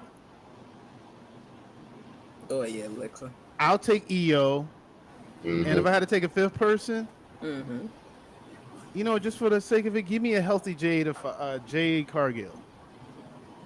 Um, She's the only okay, one that's left that's Nice little healthy. twist. okay. Mm. I'll put Bianca in there because I know she'll be back by then. I'm hoping she'll be back by then. I Cause know, but Lord. I don't know. That's Heel the only thing. finger, I I don't know. know. But no, I she, would do yeah, Bianca. I want her to don't be know. in Bianca fight Tiffany on that show too.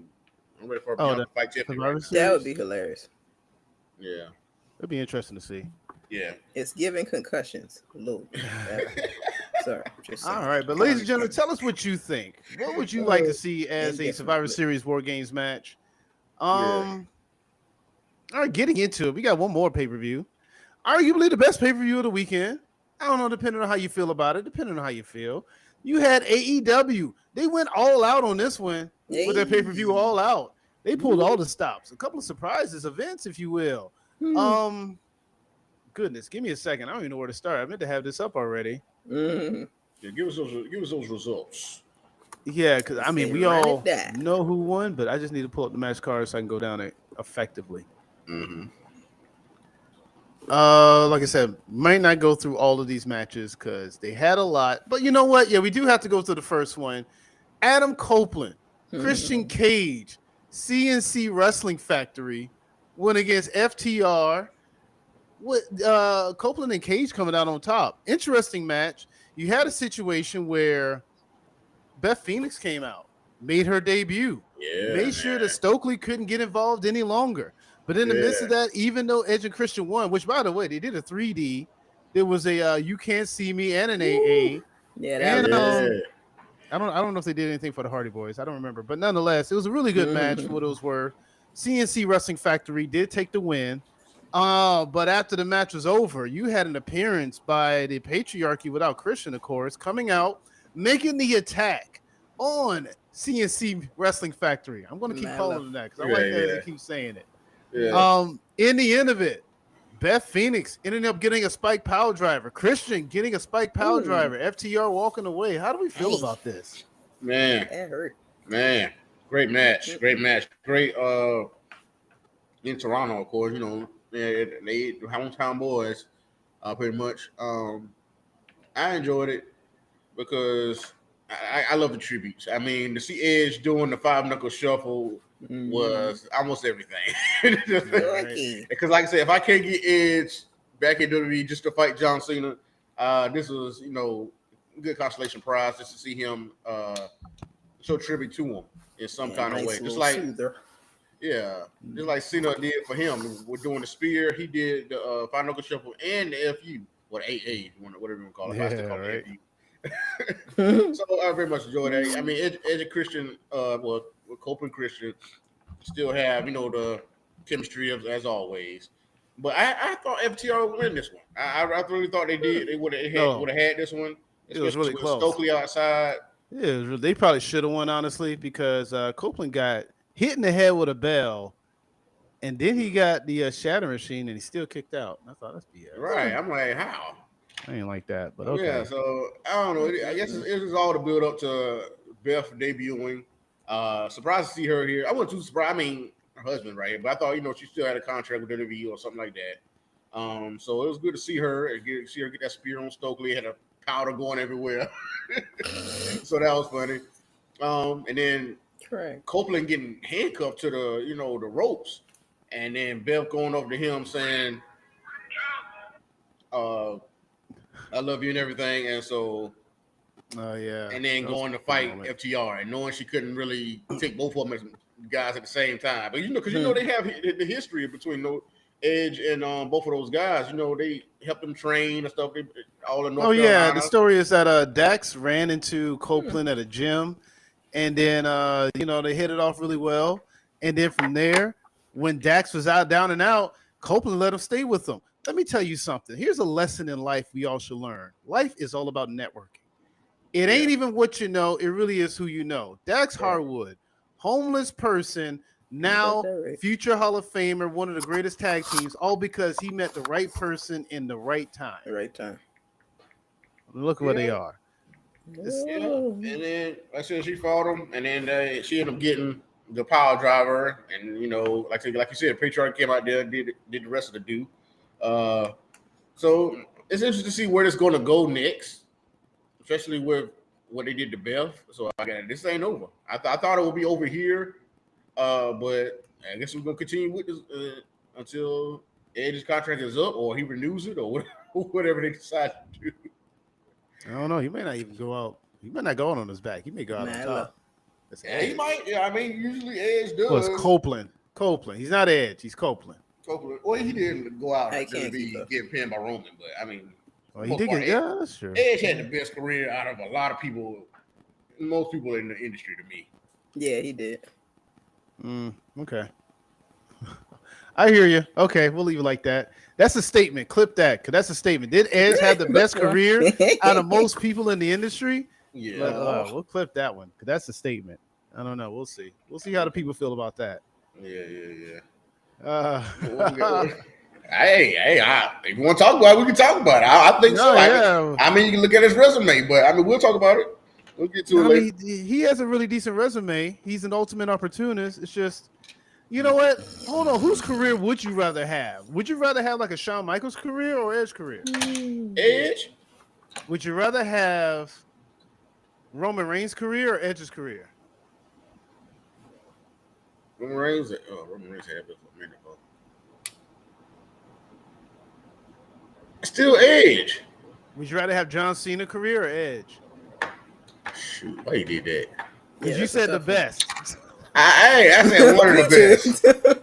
I'm saying, bruh, the credentials are there. Hold on, answer the question. Don't try to change. Don't try to get off of the topic. I didn't put you in the hot seat. Now you got. All right, I don't care. I like John Cena better, but I mean Edge won about everything. I don't care. He had 17 never seen. You rather? But I would. Is it because of the squash matches against Lesnar? But are we including injuries? I mean, we are.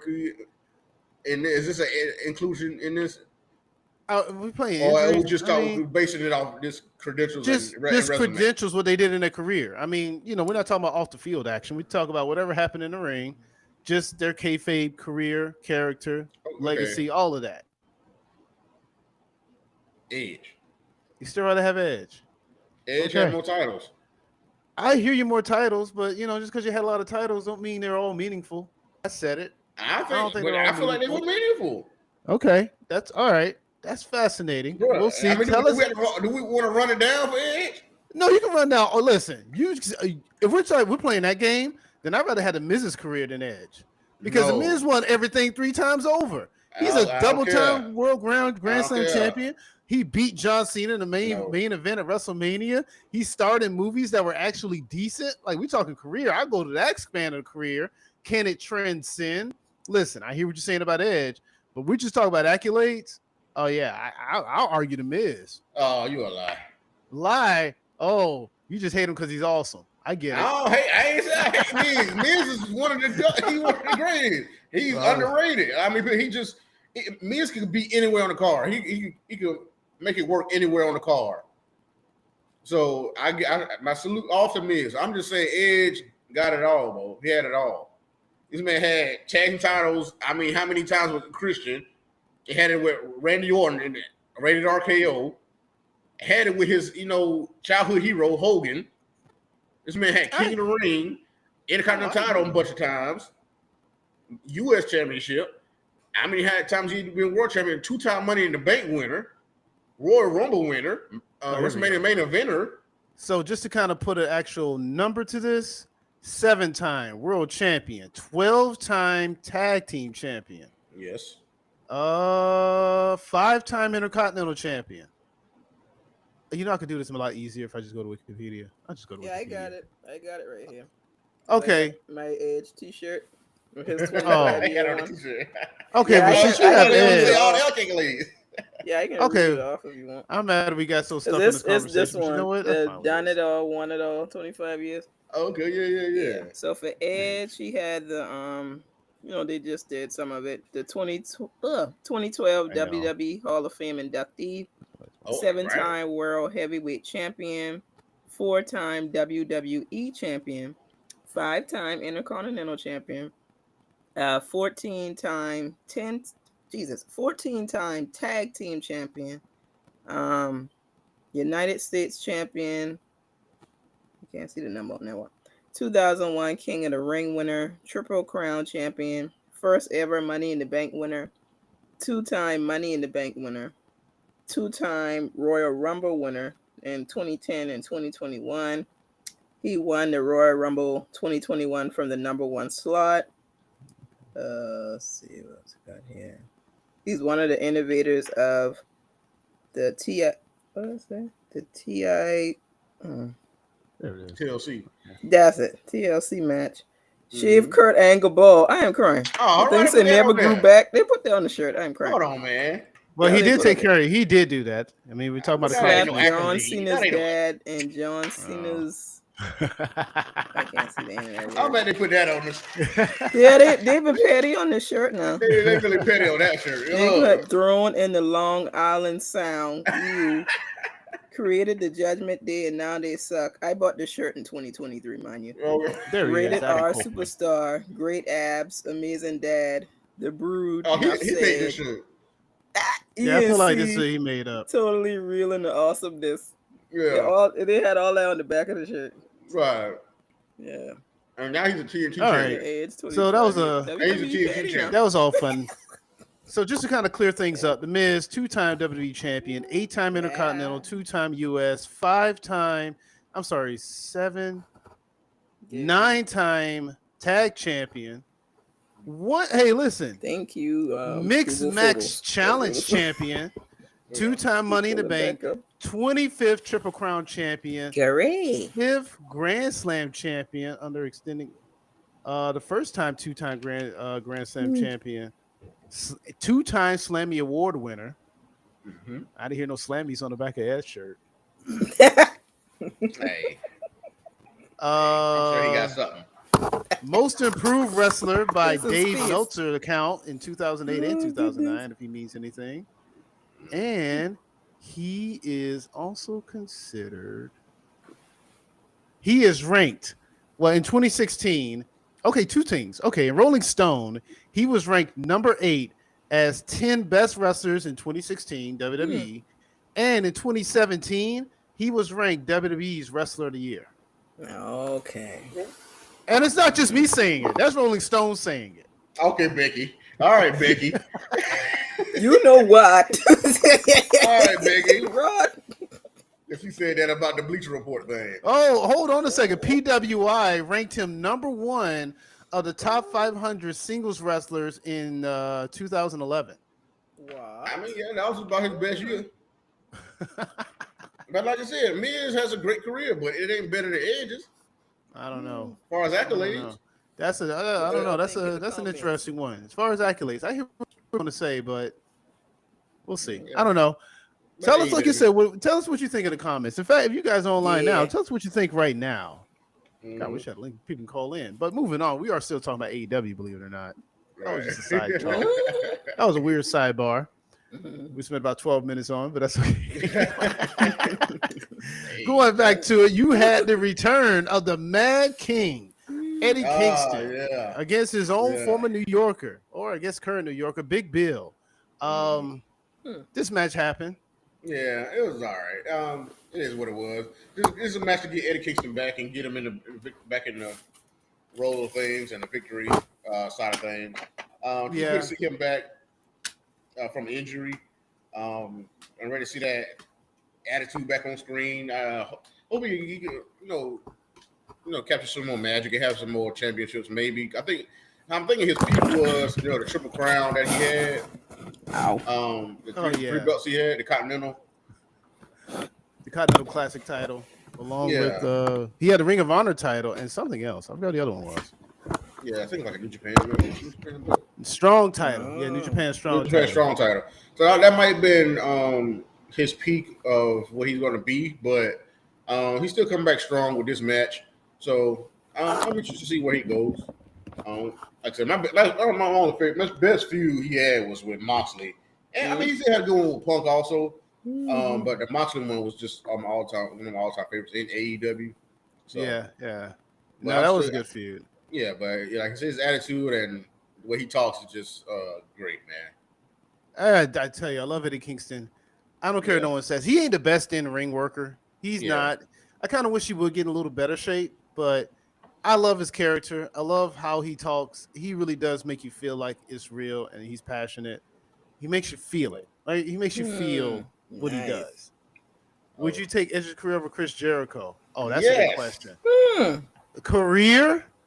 Man, I get you, man. Chris Jericho continues to reinvent himself. I mean, that's his best quality. Yeah, that's what he does for real. It's not even. He has won a lot. He has won a the lot. first undisputed champ. He beat The Rock and Stone Cold in the same night.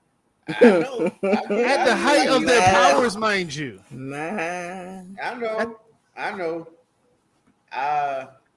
It's just hard to beat. I don't We care. cooking. I'm sticking my guns. Edge still hard to beat as far as career wise.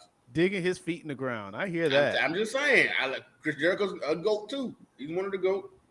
Yeah. I mean, there is a case. You can make a strong case for a lot of these people. You can. Yeah. If you're talking all accolades, yeah. And I don't know about the Miz though.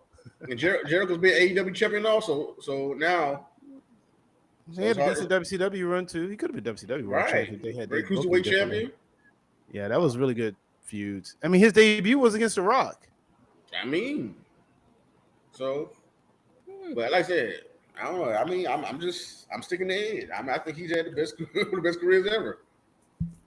And he, like I said, he went out. If we go back to the conversation, he went out on top pretty much before he was a neck injury for real. At WrestleMania, beating Alberto Del Rio. I mean, I hear you. And that was the same time you talking about Miz, 2011. And then he had that great, amazing comeback in that Royal Rumble, and then he won the Royal Rumble the year after that, in 2021, coming in first. So, I mean, all I hear is that he don't put nobody over. That's all I heard. Man, get back to the picture. We gotta get a whole all out to get over. You wildin', bro. All right. Moving on. Speaking of putting people over, how about the chicken farmer? You had Mark Briscoe versus MJF. Now, I ain't want to toot my own horn. And you know I never like to say I told you so. But I really did feel like Mark Briscoe was going to get the win. And the fact that he did, I must admit, still kind of made me a little surprised. But I was really happy he did get the win in this match. Also, on the side note, a little too many thumbtacks. I know it's called thumbtacks and tables, but I don't know. I think they overdid it. A little bit, because a part of me was like, it kind of kills the thought that the thumbtacks are going to play in the. You know, when you have too many needles, I mean, it still hurts, but it's just not the same effect. I can't explain it. Either way, I don't know. It was still a good match. Because you know, one thing I will say this about MJF. People talk about MJF, because Bryan Danielson brought this up in the pre-show. He runs away from the pain. Listen, MJF has been in dog collar matches. He was in this type of match. He's been in Iron. MJF puts his body on the line. So I don't think it should ever be a question of MJF's toughness. No, he just his matches a lot of his matches are so far apart, and so that's what a lot of people. It's so far apart that like you forget that he can really wrestle, and he can really get down with the best of them, and in any type of situation, as far as like I said, the dog collar matches, thumbtack matches, whatever it is. But he always has that ring on hand, ready to knock somebody out and cheat to win. Like he tried to do with Hangman, but it didn't work out. And so that's 2 losses in a row for MJF. Oh, there you go. You got it. I got a ring. Yeah. So that's 2 losses in a row for MJF. So we got to see where he goes because, you know, he's saying how much he hate Briscoe. And he done lost Briscoe. And so Briscoe needed this match because he also loses a lot and kind of wins certain matches that he shouldn't win. But I had MJF winning this match. I mean, he's a fighter, and Briscoe also going to give you a great match also. Yeah, he does. And he did deserve, you know, the redemption of, you know, MJF talking about his brother so much, and so he did bring him up a lot. Yeah, that was the only problem. That's the reason I felt like he was going to win because he just kept bringing him up too much. Yeah, so salute to Mark. I mean, cool, but I just want to see where they both go from here. Definitely improve a match. It was heavy. Kiwanis, did you have any thoughts on the chicken farmer versus the millionaire spoiled brat? No. No. I don't think the most brutal match of this night though. I don't know. To me, Okay, well, let's get to that. The most brutal match of the night, you're probably going to say, was Moxley versus Darby. Yeah, man. All right. Yeah, Well, how do we feel man. about John Moxley versus old Darby Schoolboy Allen? Nice schoolboy. Well, he usually beats. I don't know why I said that. I don't know, but hey, the forks being used, the biting in this match, from them going all the way up. They went really high in that crowd. They went all the way up the steps. So if you got them seats, you got a good shit. You got a really good show up there. That's true. They went far in that crowd. As far as them, but yeah, them biting and all that bleeding from the ear and stabbing in the forehead and like who puts a fork in the turnbuckle? Like who plants a fork in the turnbuckle? Somebody who thinks ahead. I like to think that Darby probably thought ahead on that one. Oh, he brought the pipe out later, and then Brian Dance in ass. He gonna have to go. He got a whole duffel bag and one plastic To bag. pull out a plastic bag, right? I was like, why'd you pull out a duffel bag to pull out a plastic cry. bag? I would have thought it would have been a duffel bag with some like chloroform or something to like knock him out. And then like, you could have Brian Dance. He said, what is happening? He did Get him what? how he got me. Get him how he got me. Because Brian Dance was definitely pulling for Darby Allin in this match. Well, can you blame him? Because the Death Riders did try to murder him.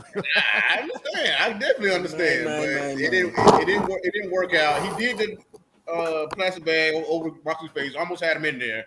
But we had a return right in here in this match. Oh, the bastard. And the bastard. That bastard came back. What a He haircut. had a haircut. I don't know if he had a haircut before he left, but it looked different. But he looked totally different. I had to like adjust my glasses. Be like, what the hell is that? Right. You know who I do? I don't know who I thought that was for a second. I honestly thought it was somebody from WWE. Right. He had to look at it for a second. Yeah, it looked kind of weird, but bastard. But yeah, I thought when he showed up, he was gonna turn on Moxley. Actually, I was a little whoa, hold up, please don't do it. I thought he was gonna turn on Moxley, but hey, he stuck with the Death Riders. Took out Darby Allin. Darby Allin had nobody to come out there because actually the Death Riders came out earlier in the match and left out. But so Darby really had nobody come out surprisingly. I thought at least what's his name? Orange Cassidy or somebody would have showed up. Oh, but Orange Cassidy's not there. Remember, he's actually out of injury. I know, but I thought somebody. But either way, Pat just pretty much destroyed Darby Allin. Threw him all the way out to the outside onto the casket. I was like, Lord. Oh, yeah. That like did he a crucifix bomb on that? Yeah. I was like, geez. And then, even before that, Darby got the Death Rider on the original casket. Wow. I was like, geez.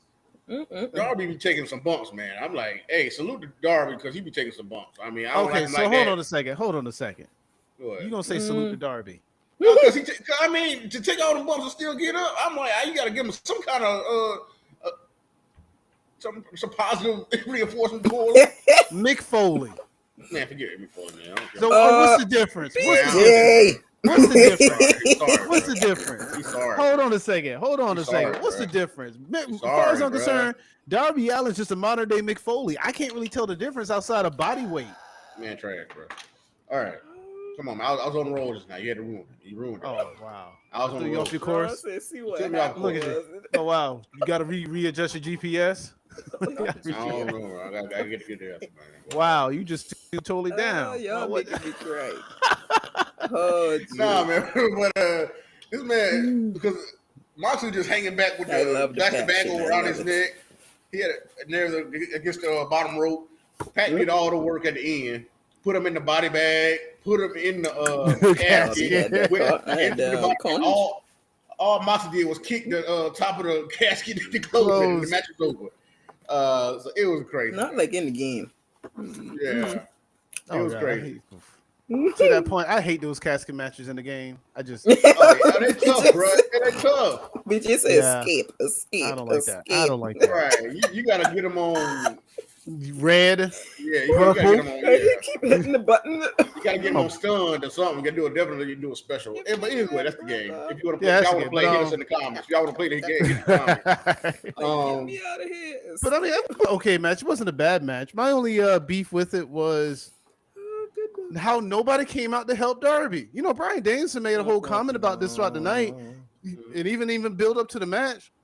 Darby did a lot for people in AEW. You know, he was fighting the Death Riders before the Death Riders were a thing. Yeah, How did nobody come and help him? That was kind of just, I don't like that. I don't like Darby Allin personally, but I felt like people should have helped him. But I said that when we was doing the predictions, like if nobody comes out and helps Darby, he ain't winning this match. And nobody came and helped him. Oh, you've been right. Yeah. I mean, if you go back to the episode, our predictions episode, I said Moxley got too many people. And then he brought back he already people already still with him. And then he brought back somebody. Then he brought back somebody. I'm like, they got returns. Because now you got Garcia with the crew. And Pac has rejoined. Oh yeah, Garcia is with them now, isn't it? Yeah. So it's like, bro. Yeah. It's getting like the Don Callis family. I'm like, geez. They are putting a lot of people in. Well, AEW's always kind of done a faction thing, and they do like deep stable. It has from the start. So yeah, they have. So this is kind of on par. But you're right. I completely forgot Garcia. So you got Garcia. Okay. So you got Moxley, Claudio, Garcia, Pac, Wheeler Yuta, Marina Shafir, and the affiliate Gabe Kidd. That's like 7 people. Wow. Yeah. Well, them Death Riders are rolling deep now. Deep. Boy, I tell you, now I kind of want to see now I actually want to see them against the Don Callis family for top faction in AEW in the Blood and Guts match. Are we going to enter in the arena with these two? Like? Yeah, that might actually be really good because these are both deep stables anyway. Hey, or Blood and Guts or something. Yeah, seriously, give me something. I wouldn't mind it. I'm actually kind of hyped for that. It ain't even being booked. But Bruh, but this is a brutal match, man. But yeah, one of the best matches of the night. So I just Darby can't get you break. But I mean, it wasn't over for him this night because he did put him. Later that night. Yeah, he put him body bag and set him on fire. Yeah, later tonight was they were going to do something. And Moxley told everyone to go ahead and drive off. Don't worry, I'll take care of it from here. Yeah. He goes and opens up the casket. Darby comes out, hits him with the lead pipe, tries to choke him out. Darby is a weird one to me because he has an opportunity to bash the head in Moxley. Mm-hmm. Instead of bashing his head in, he decides to get some kerosene or some lighter fluid and set his britches on fire, essentially on fire. Yeah. And it's like, I get it, but I felt like he should have bashed him upside the head. Man, he's a pyromaniac, so he still should have. He should have. He really is. He set Jungle Boy on fire. He had a plan, so he a pyromaniac. So that's what he did. Mellow. You know, that's a good. He really is a pyromaniac. He rather set people on fire than anything else. Yeah. That's a fascinating. And he was mad at the crew for putting out the fire quick. And he was mad. Are you serious? You know what I'm upset? I am so upset that he is not such a big person because he wasn't able to fight off that security that drug him away. He really wasn't. He could not fight them off. I really wish he was a little bit bigger to fight them off. He just couldn't.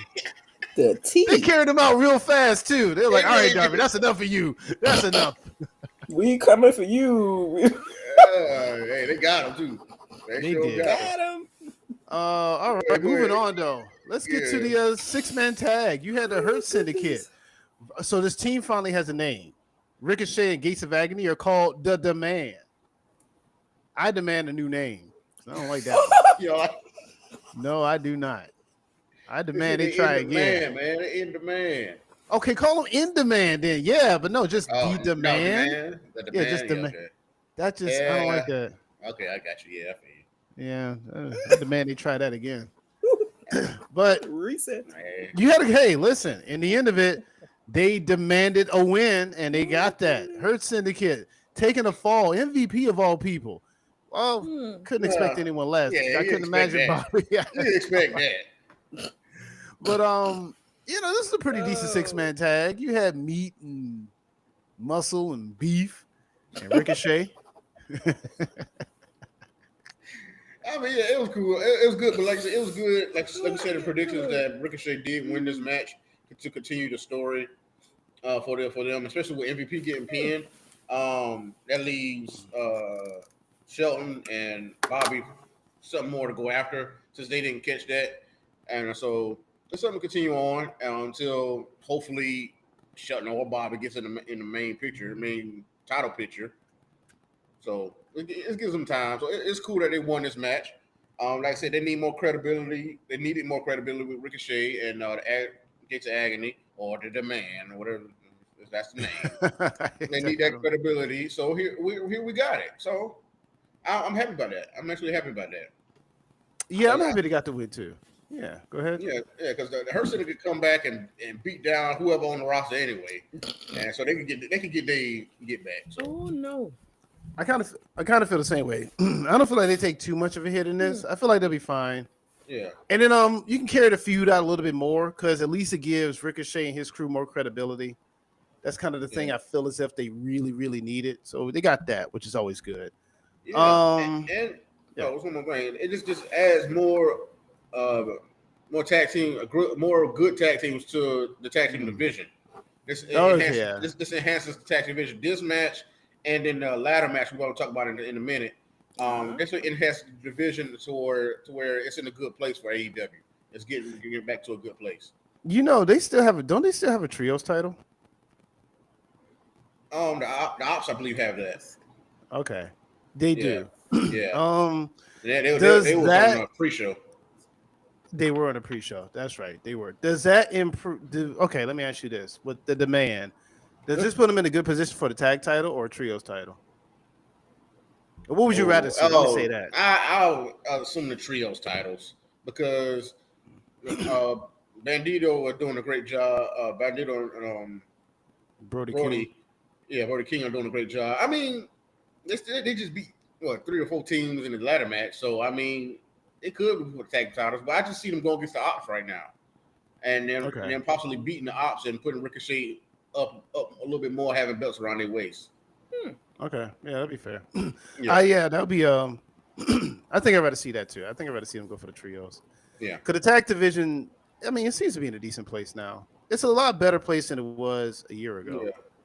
Even a few months ago. Well, that's true. Yeah, even a few months ago. Tag division was kind of. Because we were saying the SmackDown division is the best tag team division for a good minute now since in all of wrestling. Yeah, in all of it. And that was before WrestleMania. We were saying that. So and that's been until now. Yeah, I think AEW was getting back on their horse. Yeah, they're starting to realize we got a good bit of people here that can do that with. Yeah. I was speaking of that tag division. Let's go ahead and talk about that. The Fatal 4-Way Tag Team Ladder Match, where you saw the Bucks, the Callis family, Jet Speed, and Brodito. Let me just say, I can't say this enough. I cannot cheer for stupid wrestlers. And this is why I can't cheer for Mike Bailey. Mike Bailey had a perfect opportunity to go up there and grab the titles and win the match, but instead he decides to do a backflip on his knees and practically damage him. So, that look like it hurt, though. Speedball Mike Bailey, I can never root for you because you showed me that you are not an intelligent person. And you wrestling in your bare feet, bro. I know, right? That's bad. In a ladder match? Nah. Yeah, I can't. I'm sorry. I just can't. They running it. That look like it hurt. I'm sorry. They look like it hurt. Oh, I was pretty sure it had to some degree. From every angle I saw it looked like it hurt. So I just felt bad for him. And then he took the like a tombstone type of power driver from Brody King through the ladder. And then you saw the ladder, how the ladder bounced back up. I was like, So another thing I do want to mention about this match, I want to talk about the Young Bucks because say I am not a Young Bucks fan, but doggone it, you want to talk about tag team cohesion. What? Probably one of the most cohesive tag teams I might have ever seen. They just work. I mean, I get it. They're brothers, right? So it ain't like communication is really needed. Yeah. It's just they do things so fluently and so fast and so crisp. It does amaze me. But I do have to ask, are they the greatest tag team currently in wrestling just because of that cohesiveness? I don't even know to say that. Because, I mean, like, if we talk about brothers, we got the Usos. There it is, right? And twins, that's more of a cohesion to me. Twins right there.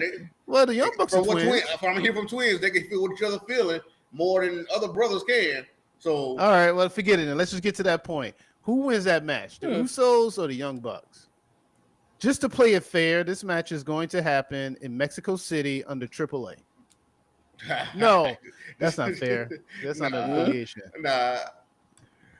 I mean, you can put them in the UK or something. I don't know, but either way. Okay, it's going to happen in the UK and a non-promotional. It's just them, non-promotional, just them.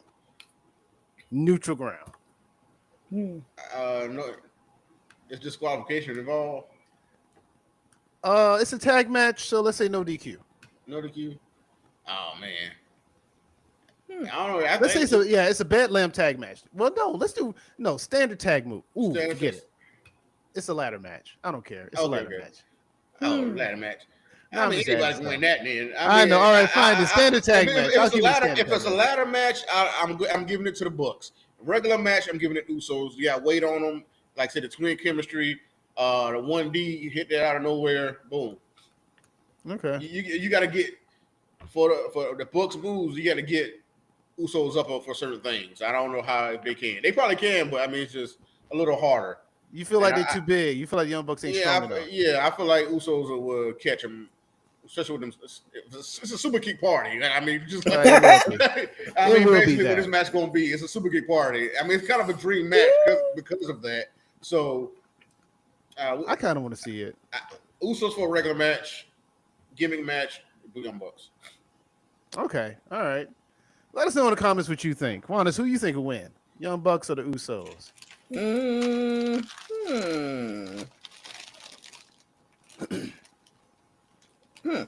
I'm not familiar with the Young Bucks, and I like the Usos, but based off how y'all were explaining it, I'm gonna go with the Young Bucks on this one.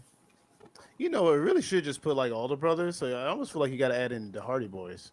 Hey. Triple threat. Oh yeah. Hey. Boy. Put all the siblings, like whatever other tag team siblings. That would be a dream match. Yeah, man. I mean, the Hardys in their prime, of course. Of course. Hardys, if they find a way to win, if they get the tag titles whenever they come back anywhere. So it's hard not to go. It's hard to go against them. So if we did kayfabe, do we add the brother with the Steiner brothers? Right? You know what? Forget it. Hold on a second. I am actually going to do this. I'm going to do this on 2K. My mom remembers the Steiner brothers. She talked to me about them the other day. They were a great tag team, being brothers. You had the Hardys, the Young Bucks, of course the Usos. If we played a game of kayfabe, do we do the Brothers of Destruction? If you're doing that, you go ahead and add the Dudley Boys. Okay, and Edge and Christian then, right? It's a lot. It's okay. We doing a tournament now. We might do that. That's already 7 people. We really probably just need one more to make it 8. Let them cook. Yeah. I feel like we can find the Hart Foundation. There you go. All right, I'm gonna do that with 2K. Let's run the simulation, see how that plays. We'll hit y'all on the update on that. Yeah, we might stream it or something, see how that plays out. Hey, yeah, that'd be fun. There it is. But I don't know. I like that. But okay. But other than that, this was a great match. In the end of it, Brodito did win. Mm-hmm. So I called that. Yeah, you did. I'll give you that. I gave it to the Young Bucks, but Brodito did win. They are putting on quite a performance as a tag team. You know, I underestimate how strong Bandino is. That dude's pretty strong too. Yeah. I do. That was the move. And then, like I said, you already got Brody King, like his big self. Yeah, right. I don't know. That might actually be a legitimate tag team to keep an eye on. Hey. Well, of course, they're tag team champions. Yeah. Let me keep an eye on. They're the champions, right? Yeah, keep an eye on. I don't think they're going to go higher than this. Yeah, I think they already did it this way. They got a target on the third guy, and they get the trios title too. Well, Buddy Matthews or Buddy Murphy, he ain't doing nothing else. Yeah, when he comes back from injury, that'll probably be the third guy. All right. Yeah. So moving on, you had the we got to do this one. Okay, so the TBS title, Mercedes Moné versus Riho. We all knew Mercedes was going to win. I'm right. This is a given. It was a given. Decent match, but I mean, it was a given. Mercedes had this. I had no doubt in my mind. Riho just comes back for a decent match, a pretty good match, and then she goes back to, whatever. Yeah. I guess Japan. I'm not sure what she does, but yeah, that's really all you can say about this. This wasn't a bad match. It was a decent match. We knew who was going to win. No surprises. But you know what? Let's ask this question. Since Mercedes has all these titles, they were talking about this on a pre-show, and RJ City was not that impressed. He also believes Mercedes can't get the Ultimo Dragon record of I think 10 or 11 titles. But one of the things he said about Mercedes is that don't try that. Yeah, it's not hard being champion when you hardly defend your titles. I mean, this is true. You got a lot to keep up with. You got a lot of.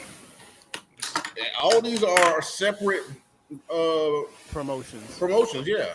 Yeah. So you're not gonna be able to be everywhere at the same time. So I don't know. Yeah, that's a reason. Yeah, your title is getting on television, national television, but you can't defend your title. You're giving it to a person that's not going to be there, and you got everybody else in the locker room sitting on their hands, fighting for nothing, essentially.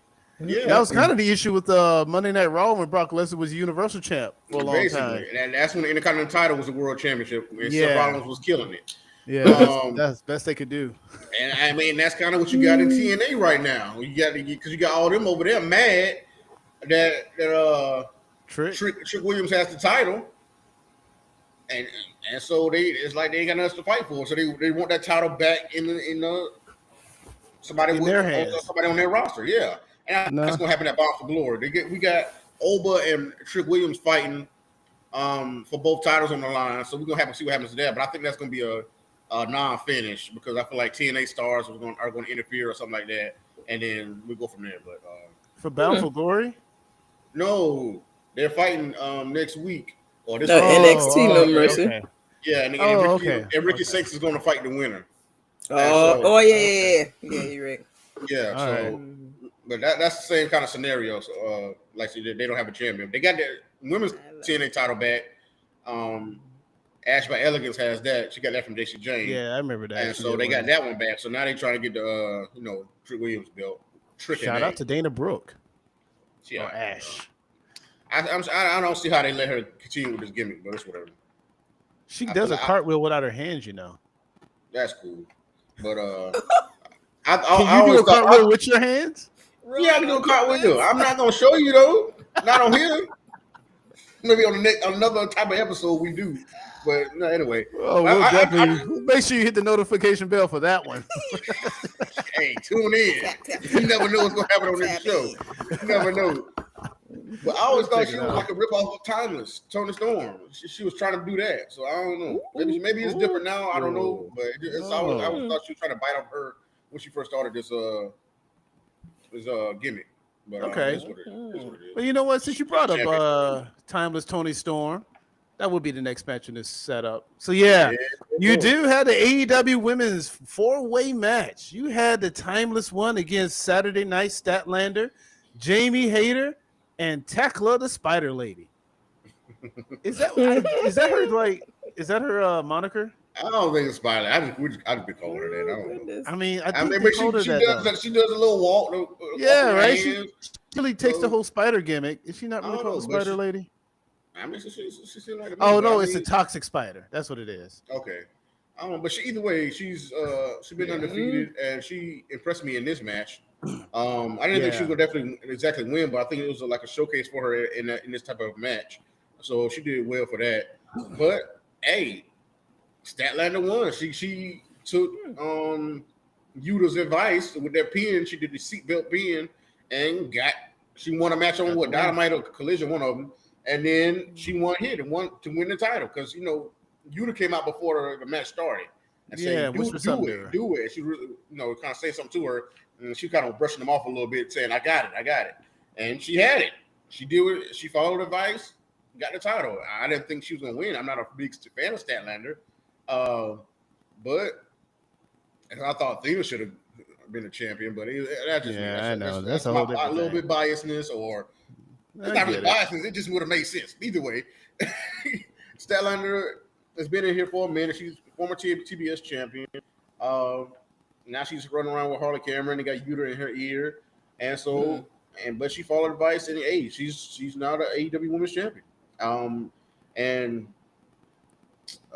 Timeless Tony Storm was shocked, but kind of happy because.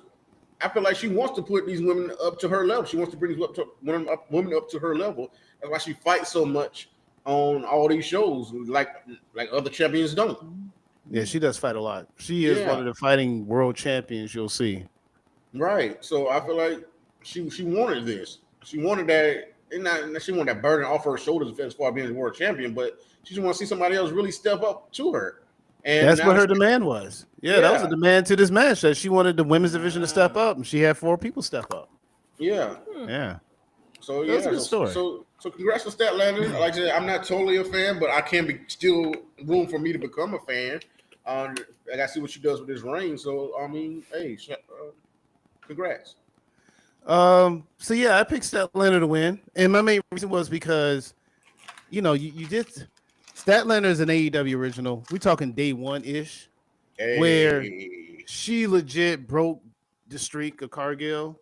That should have been a big deal, and then it was almost played off like it wasn't because they didn't really mention her or anything.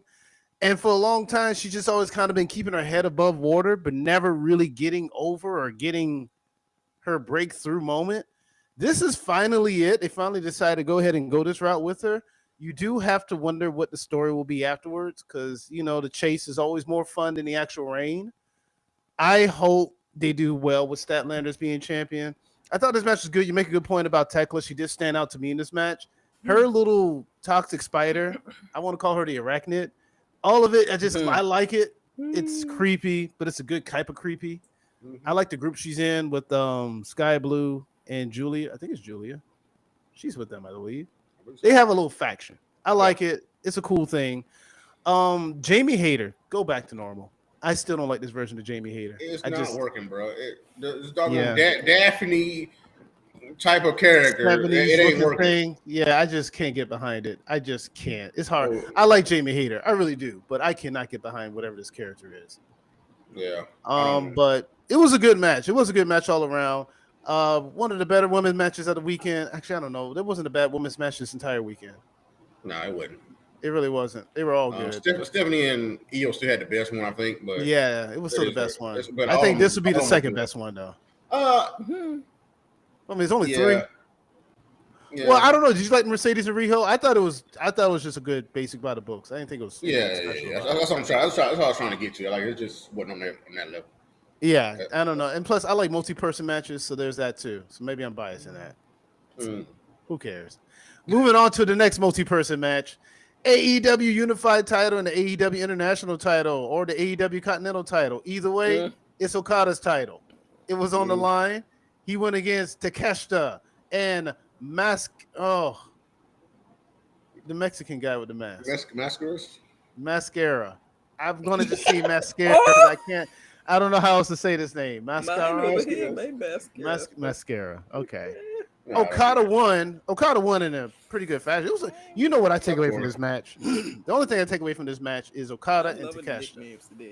And that's really all I want to see. I just want to see Okada and Takeshita. Right. I want to see this match, and I kind of want to see it yesterday. Yeah, that's all I can get from this. I need that one-on-one. I feel like, oh boy, Mascaras, whatever. Which is he in the was way. Cool in it, but I need that one-on-one. I feel like Takeshita is gonna get to that. He's gonna be the one to take it off Okada when he gets that one-on-one. Now that's the question, right? It's because Takeshita has the title too, don't he? Oh yeah, he got. What does he have right now?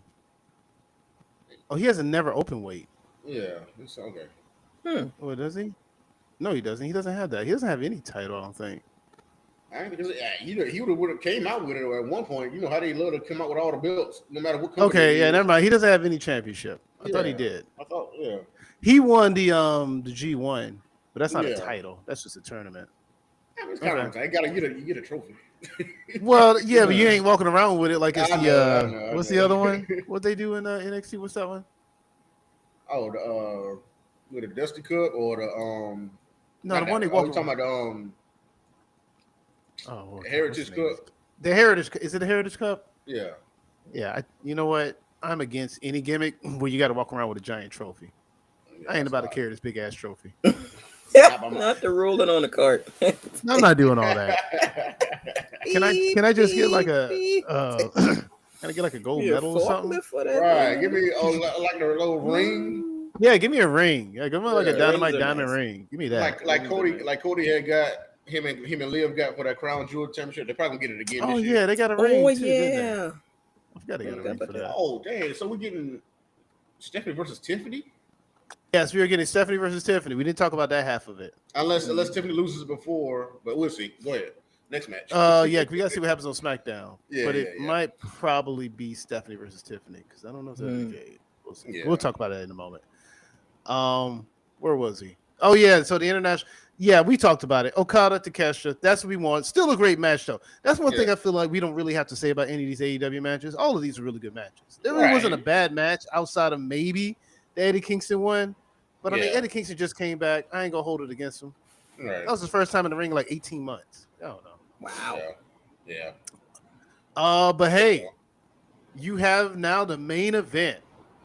Adam Page versus the Proto Star. Oh, yeah. I like that name. Proto Star is clever. Kyle Fletcher. I don't know. This match came on the same time as the Cena and Brock Lesnar match. So I didn't see the Brock Lesnar Cena match live. I was too busy watching this. Some may say this is the best match of the weekend, depending on how you feel. Hey, but bro. It was a great match, though. And it's better than you watched the right match.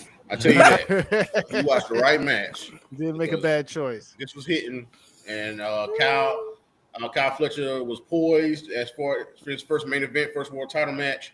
Comfortable, poised, aggressive, maybe too aggressive to a fault. And I think that's how Hangman kind of caught him in certain moments, and then because Hangman was definitely resilient and throughout the whole match, and it just played it well. Kyle Fletcher was dominating at first, but then he kind of ran out of gas to where Hangman just kept catching him. He kept coming back on him, and so he got caught with that clothesline, and that's it. Buckshot lariat. I'm still not too big a fan of that move. I feel like the momentum is lost when you flip in the ring. Yeah, it's a lot, but he does it so quick. But I mean, it's a lot you got to do. But that's why I love the dead eye. I feel that cool. Top of the rope. Yeah, he did on top. Yeah, he did off the top off the rope. But when he threw, I don't know why he does it through a table because your knees got to go through that table. So I don't know how smart that is to do the dead eye through the table, but I still love the move either way. So I kind of feel like that should be his finisher.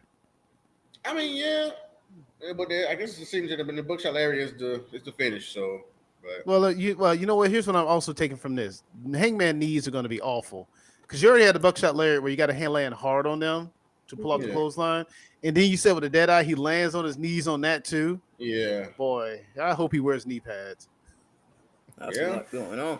Because he wears. You think about people who do those type of moves who land on their knees. Like I'm thinking, come to my first Triple H with the pedigree, got to land on your knees.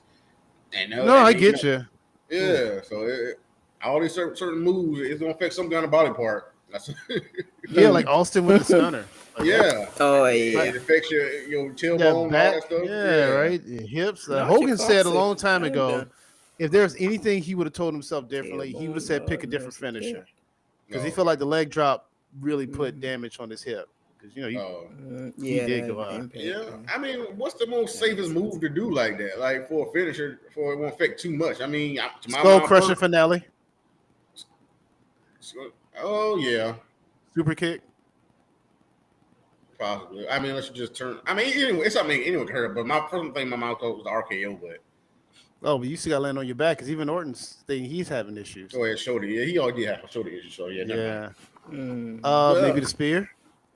Oh yeah, everybody do that. Yeah, so yeah. Everyone does it. I'm just trying to think of a move not everyone does that would be safe to do.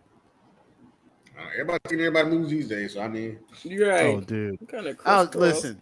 Rest in peace, the Canadian Destroyer as a finisher. He'll never be that again. Man, remember when we first saw that, bro? Oh, dude, that was I've never seen that before. Petey Williams. Shout out to Petey Williams, man. God dang. I've never seen that move before. I think he a producer now, so yeah. Shout out to Petey Williams, man. Lord, that was one of the best moves we ever seen. But now that everybody does it, but it's just a transition move, and then I tell you, man, it was a finisher on Raw. I hate to see who got it, but Kofi Kingston got it from Penta. So and that was, and Kofi sold that very well. So, and it was weird week because Carmelo lost to the Blue Thunder Bomb. I never seen Sami Zayn pin someone with a Blue Thunder Bomb. Never. Damn, Triple H. Let me stop. So there you have it. But hey, you know what? Though we're at the end of both of these matches. So let me ask you both. What? I mean, we got to do it, right? These things came out at the same time. It's the Monday Night Wars. It's the PLE versus the pay-per-view. Who won the night? Man, you know who I'm gonna say, bro. You know, All Out. You gotta say it though. All Out got that dub. All Out. All of it. I mean, better wrestling matches. I mean, they all gonna. AEW always show out on pay-per-view. I don't care what Dynamite looking like, Collision looking like. That pay-per-view gonna be hitting, and it's in a big arena. So, and people are showing up. No, that's very true. Yeah, Dynamite and Collision, boy, I don't know. You can miss, but AEW pay-per-views, they do usually deliver. You ain't gonna get a bad pay-per-view. The only bad pay-per-view I do remember them having, I think, was Double or Nothing, maybe about 2 years ago. Yeah, I think that was the worst AEW pay-per-view I ever saw. Other than that, maybe that World's End. Man, that's only because we ain't like the finish though. Oh, you mean with Swerve lost because of the count? That one and what Moxley was. The whole first half of Moxley's run was kind of like the last one. It was the main events. Like the Moxley main events kind of sucked the air out of the room. Yeah, but the second half of his main events was good. But either way, AEW is like today's, what an NXT takeover era. Oh yeah, that's a good comparison. That's basically what it is. Because a lot of those takeovers were better than the main roster pay-per-views. No, that's a good comparison. Oh man. No, I mean that's fair because it's straight up wrestling. You got names. It ain't like it's small names. These are pretty decent names. Yeah. And they're gritty and grimy with it. But they give you a long time with these matches. Just go back to it. The Adam Page Hangman and Kyle Fletcher match, that was like 40 minutes. Wow. Yeah. I mean, like I said, that's to some people that may be the only downfall is too long sometimes. But like I said, they try to give you your money's worth, and then that's what they're gonna do. And then the matches are always gonna be good. We don't really have to say it.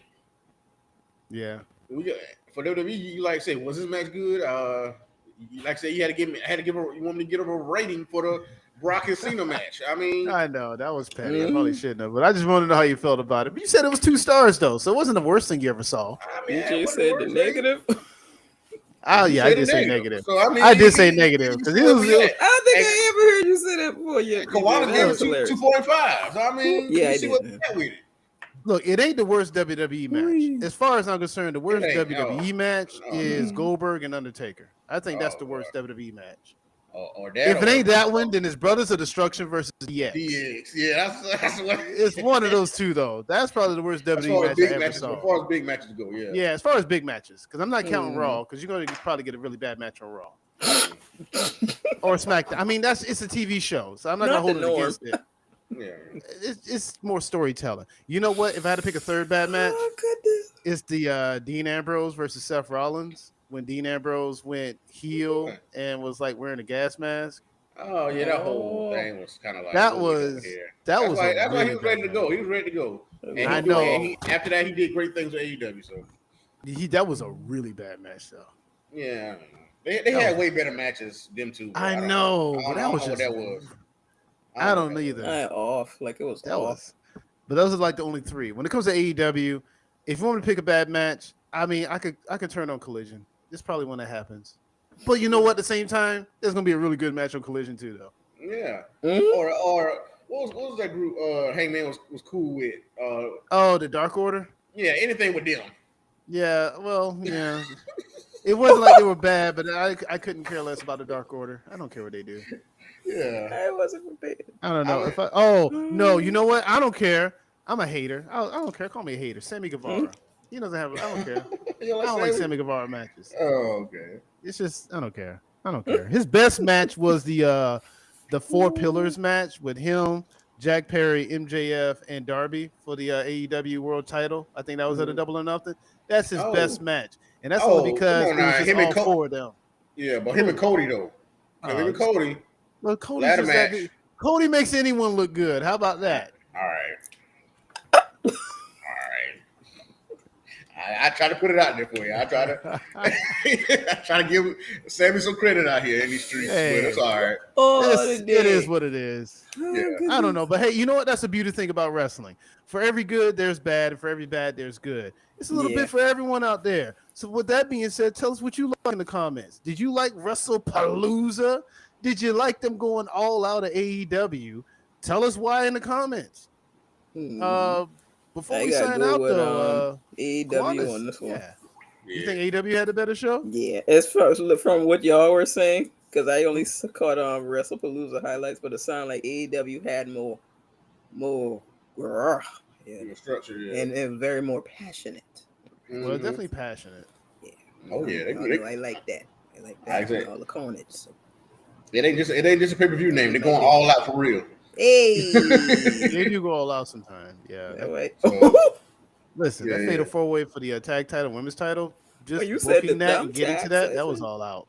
Yeah. Oh yeah, and then going all out with the Mark Briscoe match too. They really did go all out on that one. I missed that. They really did. But as I mentioned, you heard what we had to say. Now we want to hear what you have to say. So, like as mentioned, hit us in the comment section. Follow us on the social media, and tune back in next time. Well, I'm gonna have Ron sit here and try to put together a 5-person elimination series type match, except AEW versus WWE. Let's battle do of it. the promotion. I'm with it. That'd be fun. Stay tuned. Yeah. Stay tuned for that. Yeah, stay tuned. That'll be fun. Put in the comments who your team is already. Yeah, right. Go ahead and put it out there. We're gonna start doing more fantasy booking stuff because this stuff actually sounds fun. And I don't know. We're really gonna try to find a way to incorporate 2K because I want to do that brothers tournament. Yeah. We're gonna stream that on 2K25. Hey. They just got them New Age Outlaws on there, so I've been having fun with that. So. Oh, you didn't know? That's my team. I used to be my team, bro. Oh, you know what? Before we go, who had a better intro? The New Age Outlaws or Enzo and Cass? Man, the Outlaws. I don't care what you're talking about. Enzo and Cass was fun. Enzo and Cass was fun, but Outlaws ain't gonna never get old, bro. Ain't gonna ever get old. I hear you, boy. My name is Enzo Amore. I'm a certified G and a bona fide stud. All right. I mean, like they're both for fun, man, but I don't know. Road Dogg on the mic. I think he's one of the ones. He one of the ones on the mic. Road Dogg, Jesse James, badass. I like them both. You know, that's a tag team I want to see against each other. Yeah, that would be. Although good. the New Age Outlaws will probably just win and dominate because Big Cass would be neutralized and Enzo is just garbage. Enzo couldn't fight. Enzo was fun though, man. I love his cruiserweight title reign. Even though they hated him, a lot of people hated him. I get it. You know, he was a headache, but nonetheless, like I mentioned, that's it, folks. We're done. We're cutting it off. Have a good night, everyone. All right, y'all. Peace. See you on the next one. Hit us up on all platforms though. TikTok, Facebook, Instagram, all of it. Like, share, and subscribe. See you next. All right. See you next time. Peace.